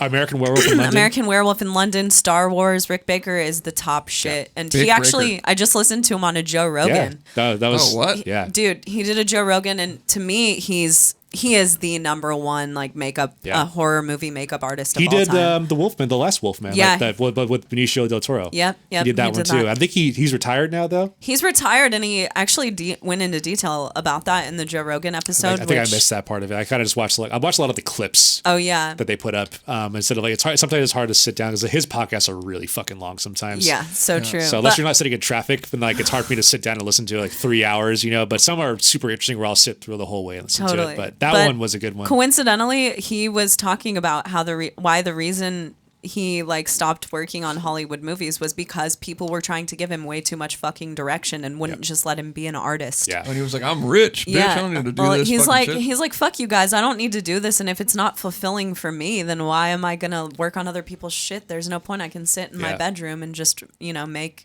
clay or whatever, just Totally. sculpt shit. And Not even that too. Movies now are just so like, rely on this. It bums me out that movies are just so CGI I agree. written now too. I mean, I some movies need it, but I think there's a lot of stuff I feel like It's could just be, the real stuff looks way cooler. yeah. It It's really more does. believable. Well, It think really about does. it. Think about all those movies. Like, American Werewolf in London. Like that whole transformation scene is straight up all prosthetic makeup. It's It looks amazing. amazing. It is amazing. And looks great. Well, you and I were talking about The Mandalorian earlier, and when I was Yes. watching those 2 episodes last night, one thing that I was really enthralled by was that I They think got they prosthetic have makeup. it's prosthetic Yeah. fucking makeup. There's they're bringing there it is back. CG. They're bringing it back. There's CG, but it's like a very tasteful use Yes. of it, and the makeup was so well done that it fits in, and the CGI wasn't like too overdone. Yep. And I just thought it was so perfectly done, and that's how like the newer Star Wars that came out were really terrible as far as Last their- Jedi. Yeah. Well, The Force Awakens, I remember actually did have some prosthetic characters, like in Yeah. the first couple bars, but It I mean, did. a lot of it was, the space battles and stuff. And But then whatnot, there was but like a Jar Jar Binks or that was Phantom Menace. Yeah, which which was no horrible. one, no one talks about. yeah, that. exactly. Everyone, I remember like when after that movie had been out for a long time, Mm-hmm. there was this really long YouTube video about how much that movie sucks. Yep. Yeah. Did you see that one? Yeah, I think there's so many now. It was so fucking funny, dude. Oh, dude. Well, did the kid commit suicide? What? the kid that played Anakin. Yeah. I don't know. I think he's still alive. Oh, okay. I know I the hope actor so. that I hope the so. actor That that played. sounds terrible. No, it's funny. The actor that played Jar Jar Binks actually he talked about the impact that movie had in his life afterwards, and like he almost committed suicide because of what the fan base had like kind of done. Oh man. Seriously? I mean, no, there's a video on that. It's bad. He talked about it. He said the only thing that saved his life was his son saved his life because Wow. it pulled him out of it. But it's like, it just like he said, it ruined his career essentially. Like because of the character that yeah. he played, Well, that little kid, I think his name is Jake. Jake Lloyd, I think. is Jake his name. Lloyd. And for a while around that age, I remember him being in a couple movies. He was in like Jingle All the Way and shit yeah, with that's Arnold right. Schwarzenegger. And What? he hasn't been in shit since Phantom Menace. No, I mean, that yeah, he movie- was in Jingle All the Way. That Movie's movie, a shit that stain. movie fucking blows, dude. Like, I mean, I It saw, does blow. I saw that movie when I was in 5th grade, and of course, when you're in 5th grade, you like every movie you see. So that movie, like you think about it as like a toddler seeing that, Yeah. it's cool as fuck. Oh, The it was pod- cool. I will say what holds up still from that movie is probably the pod racing. Oh, yeah. That's I cool. think that's what I actually George remember Lucas- seeing that. Oh, sorry to interrupt that was you. like his excuse was like, oh, it's supposed to be more for kids. Yeah, it was. Well, then he brought in like a lot of stuff that people had a good point about. Was like there's like the whole opening scroll is talking about like politics. yeah. Like, what 5-year-old's gonna care about the Trade Federation and like and all the stuff going on around that? And I was like, dude, just give us the good and evil story. Yeah. Let it roll. Well, one thing that I did enjoy about The Mandalorian is I think that that's just like that kind of storytelling is where Star Wars should have just gone. Yeah. With those movies, it's just a way better storytelling. Luckily, Star Wars is such a huge lore that you could probably do anything with that universe and those characters. I think you can. That's why Disney that's why fucking bought it. That's why Mandalorian, I think, works so well. You know, that's Totally. like, I was hooked watching episode 2 the other day. Not episode 2 of Star Wars, I mean, good. episode 2 of The Mandalorian. By No, the way. both of those episodes were so good. I mean, it's just really well done. And television or like TV shows or episodic viewing is just where it's at. Well, yeah, with TV shows, you can kind of like, you know, you can kind of follow the character's journey, I think, a little bit better because you got these hour-long episodes. You know, you're kind of like, you know, they got more time to develop and flesh out. As with a movie, Right. Movies, you know, they can top, you know, 2.5, 3 hours. You know, it's hard sometimes, you know, to do that with a singular film, but like with TV shows, you know, you can definitely do that. And I think The Mandalorian so far is doing that really, really well. Doing a fantastic job. You know, that's Nick Nolte that plays that one character. I do. You realize The that? guy. I have the old spoken. guy. The I have Yes. spoken dude. I Yeah. didn't notice that until I saw the credits on the first Yeah. Mandalorian. I was like, who the fuck did Nick Nolte play? And then once you know that Nick Nolte's in it, you can see it in that guy's facial feature. Like, it's obviously him. But Disney Plus is pretty rad too, man. Just kind of going through it, what they have to offer, you know, like National Geographic, every Marvel film, all Star Wars. they have Doug. Doug. They have fucking Doug. They got dude. fucking I was Doug. like, damn, Doug. know. They I'm have- gonna watch that. Mickey Fucking Mouse Doug. throughout the ages. They have streaming is a really weird. It's still weird to me because if we would have grown up with all this cool technology, I don't know, like my brain probably would have been like somewhere else. I don't know. It's just crazy. It's definitely cooler now than I think it Yeah, would because you been can't a lot appreciate forward. it if you grow up with it. And It's you just- can, yeah, that's true. But you can also, like, now these kids can, like, find their niche really early. I can't imagine, like, being able to find what I wanted to find when I was, like, 6 or 7 or 8. And, you know, you had to search for, That's why you like, have metal. these kids that are like insane level musicians or Oh, yeah. making documentaries, and they're 9. Yeah. You know, It's weird. That's why. It's weird. It's crazy. I wonder if that's going to continue to be a thing. Like children who are like way younger are going to be way smarter. Like 2-year-olds are going to be doing that. I mean, you Will that grow up happen? like listening to animals as leaders. Yeah, it's weird. crazy. It's weird. cool. Back on horror stuff, I was going to ask you guys, what's your favorite horror films?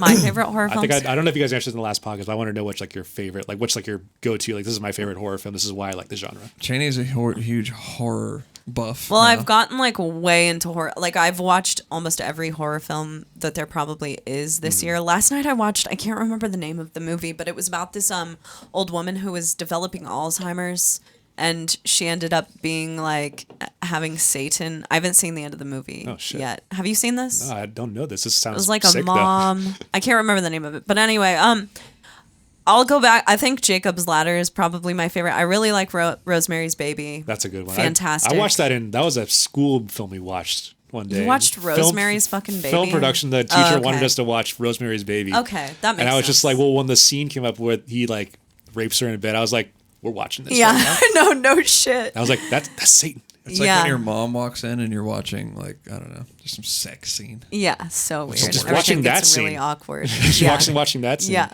I would say mine. I think I'd say I want to say The Thing, but I think I know for sure my favorite horror film is Jaws.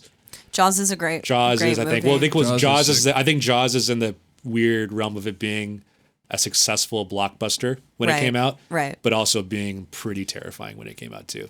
Yeah, Like, I mean, when I was younger, like sharks were my favorite animal. So when I watched that movie, like I was like all about it. Oh, you still liked them after you watched Jaws? Oh fuck yeah! Jaws made me like. I used to go on my grandpa's boat in the lake in the summer, and swimming was super horrifying Yeah. for me. I didn't like being in the lake. It was I thought years, not something till was gonna years attack me. later when I was older that I actually realized what a terrifying, like, actual situation Jaws was.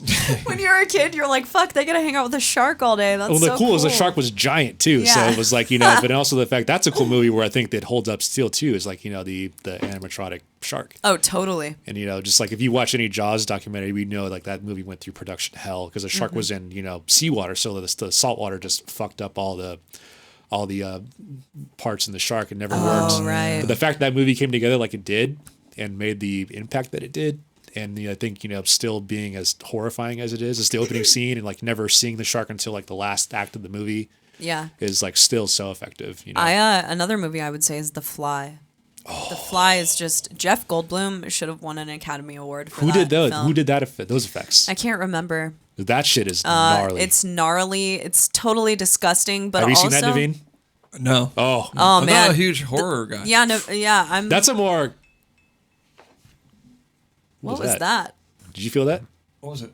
I felt like an earthquake. Yeah, that was weird. Was it? Did you hit the table? I think you might have hit the table. I thought it was Scared the shit out of me because we're talking about horror films. You guys are getting all jumpy, like, dude. Well, no, it felt like an earthquake. Yeah, it did. It felt like you hit very the weird. table though.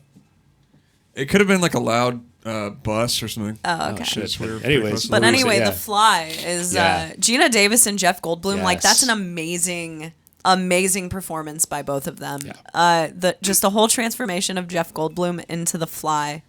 And speaking of Disney Plus, I was watching this new Jeff Goldblum show This last is the night. world according to Jeff Goldblum. Yeah, it was really cool because the first episode was about sneakers. That's cool. And like really cool sneakers, and he got a pair of sneakers made, and the second one was about ice cream. But that guy's just really weird, and I think he just really killed that role. Can you imagine Amazing. that guy being a podcast guest? Just listening to him talk for an hour. I would love to. I'd be like, have you ever heard of metal?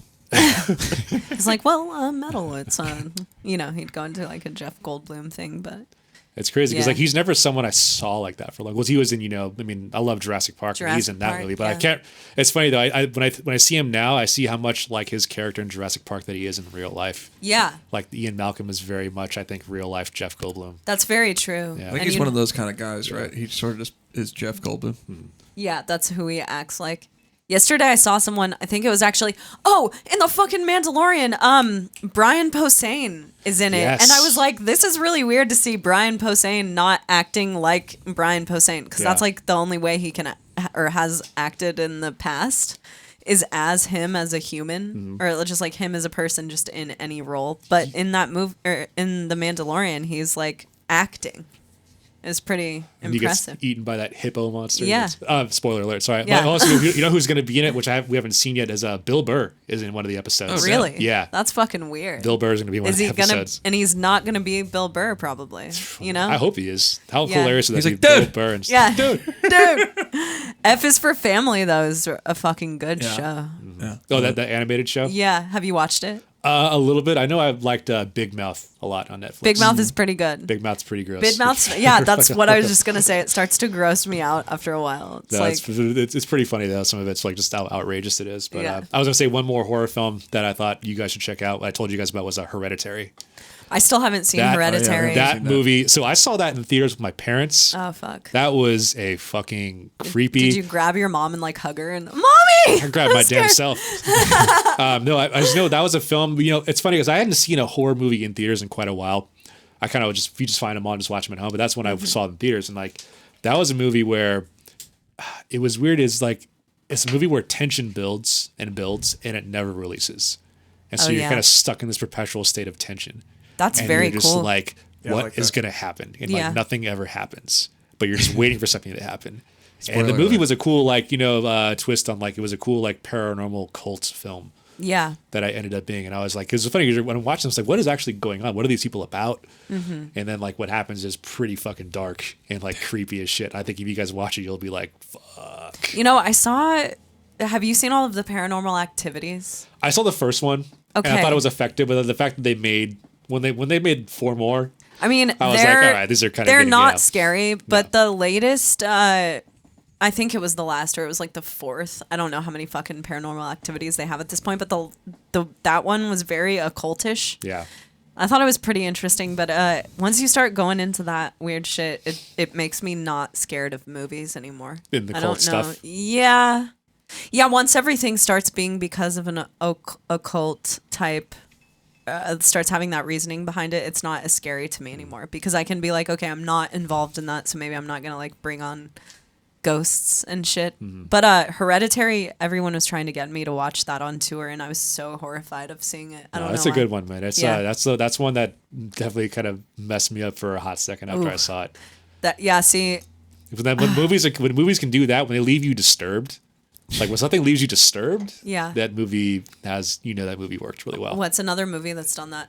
Oh, I think I know. It was a French film called, I think, Irreversible. Dude, wait, is this the one about the girl Yes. who? I don't want to gets- spoiler yeah. alert it. The No, one where the dad gets his head crunched in. Yeah.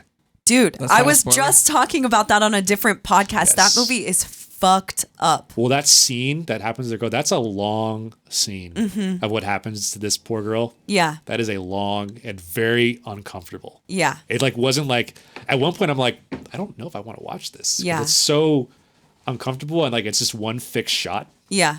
And I was just like, dude, this is really fucked up. Totally fucked And up. well, it's all in French. And I know that actress, Monica, I think that's her name, Monica Bellucci or something, I Mm-hmm. think is what her name is. But like, yeah, I was watching that. I was like, dude, this is really fucked up. And like that scene where the head crushing scene, the way it's filmed. Dude. And the way, and that club they're in, it's just so like, it's Wait, so I think we're crazy. talking about two different movies. Really? Oh. Okay, for me, this is also a French film, but it's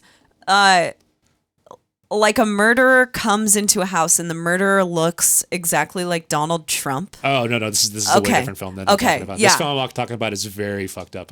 Yeah. This film is fucked up as well, but I think I might know. Are you talking about a rape scene? Yes. Yeah, It's a okay. long I've rape. read It's a about long, this It's movie. a long rape scene and it's very uncomfortable. Yeah, I've read about that movie, and sometimes those type of scenes are ones. Even in The Hills Have Eyes, Mm-hmm. that rape scene had me like, "Fuck, dude, I don't know how much longer I can watch this." And that wasn't even that horrible of a scene. It was like really. I can only imagine trying to like actually act out scenes like that. Oh, That must man. be so like just difficult. I know. I mean, you're just trying to act out a horrendous act Yeah, I know. And and sell it.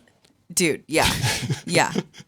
I always wonder that just about watching all of these like super gory type films, like if those actors are like, I got to draw the line somewhere. Like, Yeah. are they?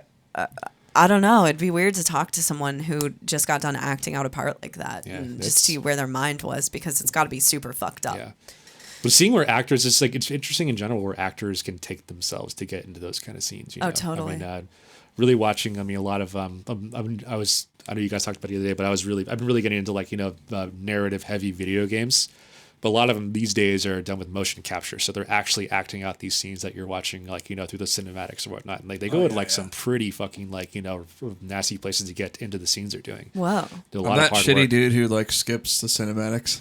I like that part. Oh, I love all that stuff. I'm a gaming nerd too, so like when you guys are talking about games, you're like, I'm not into it. I was like, Yeah. I'm fully into games. Yeah. I'm fully What into it. games are you talking about that are Well, that have that going on? Well, The Last of Us is a big one from Naughty Dog. Naughty Dog Okay, that made Crash Bandicoot Oh, made damn. this fucking post-apocalyptic, like it's not a zombie game, but the creatures you fight are infected humans from cordyceps. So like there's an infection of cordyceps that spread through the United States, and so their head becomes like this weird like infected like mushroom kind of creature, and they get like snapping jaws and shit. It's like, and they just lose all humanity.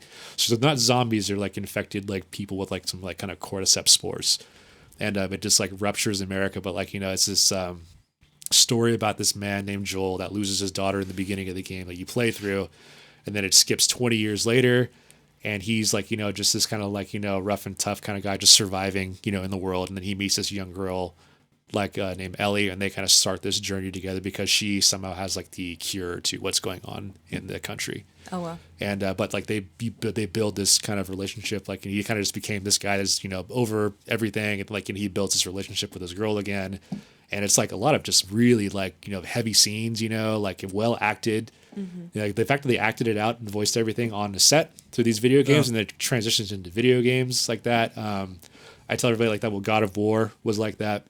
Crazy hack and slash game from like the early like decade Yeah, I remember that game. became this total just like became a father son story, like all motion capture again, one continuous shot throughout the entire game, like like that too. The dude, even the new Call of Duty is fucking amazing. What are they on now? What Call of Duty? This is like it's called Call of Duty Modern Warfare, but it's like yeah. a reboot of the Call of Duty back. That's in my the day. favorite game. Oh, okay. So they Modern brought back Warfare. they brought Original back like Modern Warfare. they brought back Captain Price, but this game had a lot of heavy like really like dark shit too. Oh yeah. Like not video game like goofy. It's like super dark. Like there's stuff with like women and children in this game. That's kind of damn. people got messed up. Like I think Russia is really against the game because it has a kind of a gnarly portrayal of Russia right now. Oh, it's like an anti-Russian. I don't want to say it's type? anti-Russian, but Russia is like, the Well, in the this original portion of Modern Russia is like Warfare, it's like Yeah. Russia, yeah, so. they're kind of like the main villains in the game. So this one's kind of got it going the same a little bit around. Good old but, Oh Russia. yeah, understandable. but the game is, I mean, aside from that though, like the great fucking story again, like, cool characters, like, just kind of, and games are like heavy duty, like way different now. Yeah. Oh yeah. Yeah. God, I grew up playing fucking Sonic the Hedgehog. Well, so I'm Sonic saying, yeah, and their games were Tails. so like, It's they were not Mario, like, dude. I'm old Yeah. enough where that was the current game. It's all immersive. Games now, like, if I do start playing a game, like I was talking about in that episode, I think about Grand Theft Auto 4, which I got so into that I've played that game. I've finished that game 3 times. I really like shit like that, and I'm almost afraid that if I started playing a game like The Last of Us, that's all I would do. That'd be the 'Cause I get last really of you. obsessed. Well, with that those shit. games too are like, they're long. I mean, you can dump Yeah. like, if you like do everything in the game, they mean altogether you're talking like 25 hours of like gameplay potentially. Right. Collectively, not like, play 24 hours straight, but I mean like, collectively finding every little book or little note or little piece of like, lore of the story or whatever goes on. You can like really like dive deep in these games and invest Oh, yourself. yeah. And it's like that aspect of it to me was always really cool. Totally. And, I mean, you talk about like, creative people and like teams, like dude, video game development, those guys work really fucking hard. Oh yeah, I mean, those games, like, the God of War game, I think took like 5 or 6 years to make. And, that is insane, and those that's like people- nonstop work. Those people bust their, like, I mean, you got animators, you got level designers, combat designers, narrative writers, a whole cool, like, team of people doing these really big projects. Yeah. And so when they do those big AAA games, it's like you see the work they put into it, like all the detail and everything. Dude, it's totally. Have very- you ever had any interest in like doing something like that, like working on games or anything? On paper, it seems like a cool thing, but it's like a whole other kind of just another realm to get into. Stress. Yeah. Yeah. Different. That's sort of how a lot of stress. stuff is. Like, Yeah. it sounds cool, and then you actually get into the weeds of it all. Yeah. It's like, Like, fuck, this is a Being an hardcore actor in a job. movie, sounds really fucking cool, but like just imagine trying to be an actor trying to make it in Hollywood just sounds Oh, man. horrible, like hell. It's just like, it's like starting out. I just think of being 18 or 17, 16 and starting off in a band again. Yeah. Which no, thank it's been a fantastic ride, but it would kind of fucking suck to go back and like have to go through everything again and just all of the I've done it like 3 experiences. times. Yeah, Yeah. you have. You've rebuilt. Yeah. I know So- what it feels like. So before we end the podcast, what's up with Zenith? Are you guys like writing anything or? Yeah, it's a slow process to the record. Like I said, I think all the other members are very much kind of in the same boat. Like we're talking about too, we're kind of just really prioritizing other things a little bit beforehand. But the album is definitely being written right now, but it's Cool. also being written to, make sure it's the best that it can be. And, shout out to Justin, man, Justin is, doing majority, he's doing all, I would say all the writing, but he's also, He's sick, man. he's such a good writer, man. And he's just like, he deserves all the credit in the world for everything of Zenith Passage. It's his brainchild, Oh, yeah. all of Zenith came from him. We're talking about Justin McKinney too. Yes, if Justin you guys don't know. McKinney, yeah, lead guitarist of the Zenith Passage and former Faceless.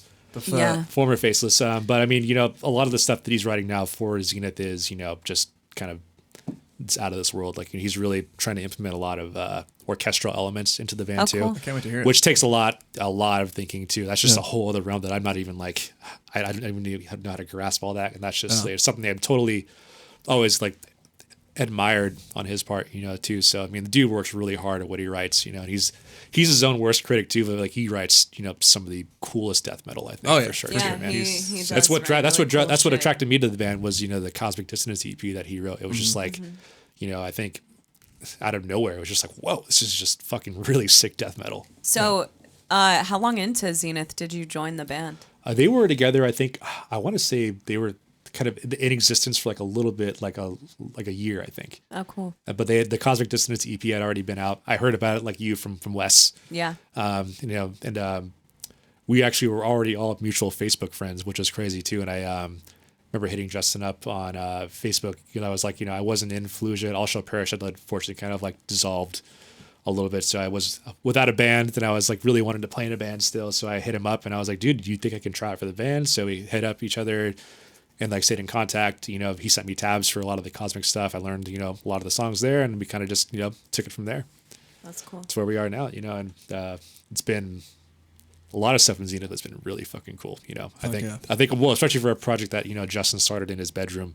Yeah, man. To kind of become the band that it has, you know, and, you know, like I said, you know, a lot of things don't work out like we want them to. And like, you know, but we kind of have to like take a step back and, you know, breathe and recharge and like put things into perspective and like, you know, prioritize things, but it's not something that's being abandoned. Yeah. So it is like being worked on, and now it's, you know, it has to be worked on and to, you know, come out the best that it can be. I think that's the important part, is just don't break up. Yeah. Don't like abandon it or break up or give a definite end to it, and you can just Sure. kind of continue it forever, and stuff ends up cooler that way, because a lot of bands break up and come back. They come back strong. So yeah. why not without the drama? Look at Despise Icon. They had a huge, long, 10-year break, and they came back and they're killing it. Yeah, they're fucking killing it. They so, put out their album yesterday. Yeah, they did. Yeah. You guys should check Purgatory. out that Despised Icon Purgatory record. Purgatory, and also someone else too. But Lionheart, the Bay Area hardcore band. Oh, shit. They put an album called Valley of Death, and those guys have been around for a long time, killing it too. Yeah, they have. Lionheart headlined the worst Entheos show ever of all Really? time that we talked about on a different episode. Yeah, it was like a hardcore festival in Sacramento. Everyone stood in the back. It was very hardcore. Yeah. And we are very not. Sac I is mean, a we're hardcore- like hardcore-ish, but no, not like them. You know, we Sac have is a play a elements. hardcore show. Yeah. And you're like, yeah, we're not. So everyone hardcore. like sat down and was pissed that we were playing. 'Cause Well, it's we funny. were, The like, Prague. first Fallujah show I ever played was actually at a pizza place called Lucky's Pizza in Dublin, California, and it was they would always have shows there. And Lionheart headlined. It was Fallujah, Lionheart, and a bunch of other bands. But that was my first time watching them, and I've kind of always kept up with Lionheart through the years. Yeah, And they're a sick band. mad respect to those guys, man. They tour Europe like crazy. They're big in Europe. Too. Really, they still tour Europe? They're in Europe right now with Kubla Khan and Obey the Brave, and Oh, cool. That's so cool. Their album just dropped yesterday too. So shout out to those guys, Nick in the band, my homie. Shout out, dude. Hell yeah, man. Yeah. Well, you guys want to get some food? Yes. Yeah.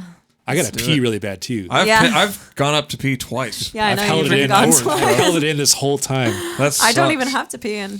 All right, well, man, Rob, thanks for coming, dude. Yeah, Dude, thank real, you. Thank you You're guys our for having first me. guest. This was very fun to kind of talk, and it was good to get all this out, man. Hell yeah, We'll fucking man. do it again. Hell yeah, we will. And Let's do it again tomorrow. Yeah. If anybody wants a shirt that we were talking about, those Entheos shirts, we still got some left, Oh, and yeah. and the horror Here, I'll- posters. Let me grab one really quick. Chaney will grab one real Do it. quick, but we've got a big cartel store, and that's totally self-run. We don't hire out for that bullshit. Good catch. Look at that shit. was fantastic. Good shit. I'm used to Chaney throwing stuff at me. That's a joke.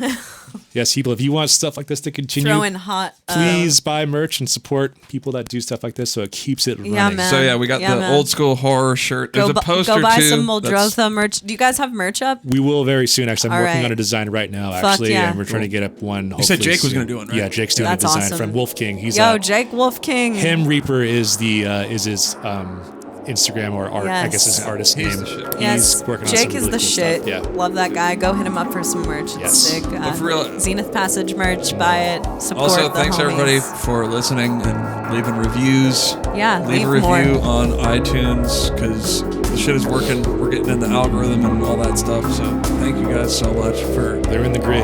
stopping by. Keep them. Yeah. We'll see you guys next week Mad love, right y'all. here, home base for underground musicians. Peace. KoperCrabb Podcast. Peace out.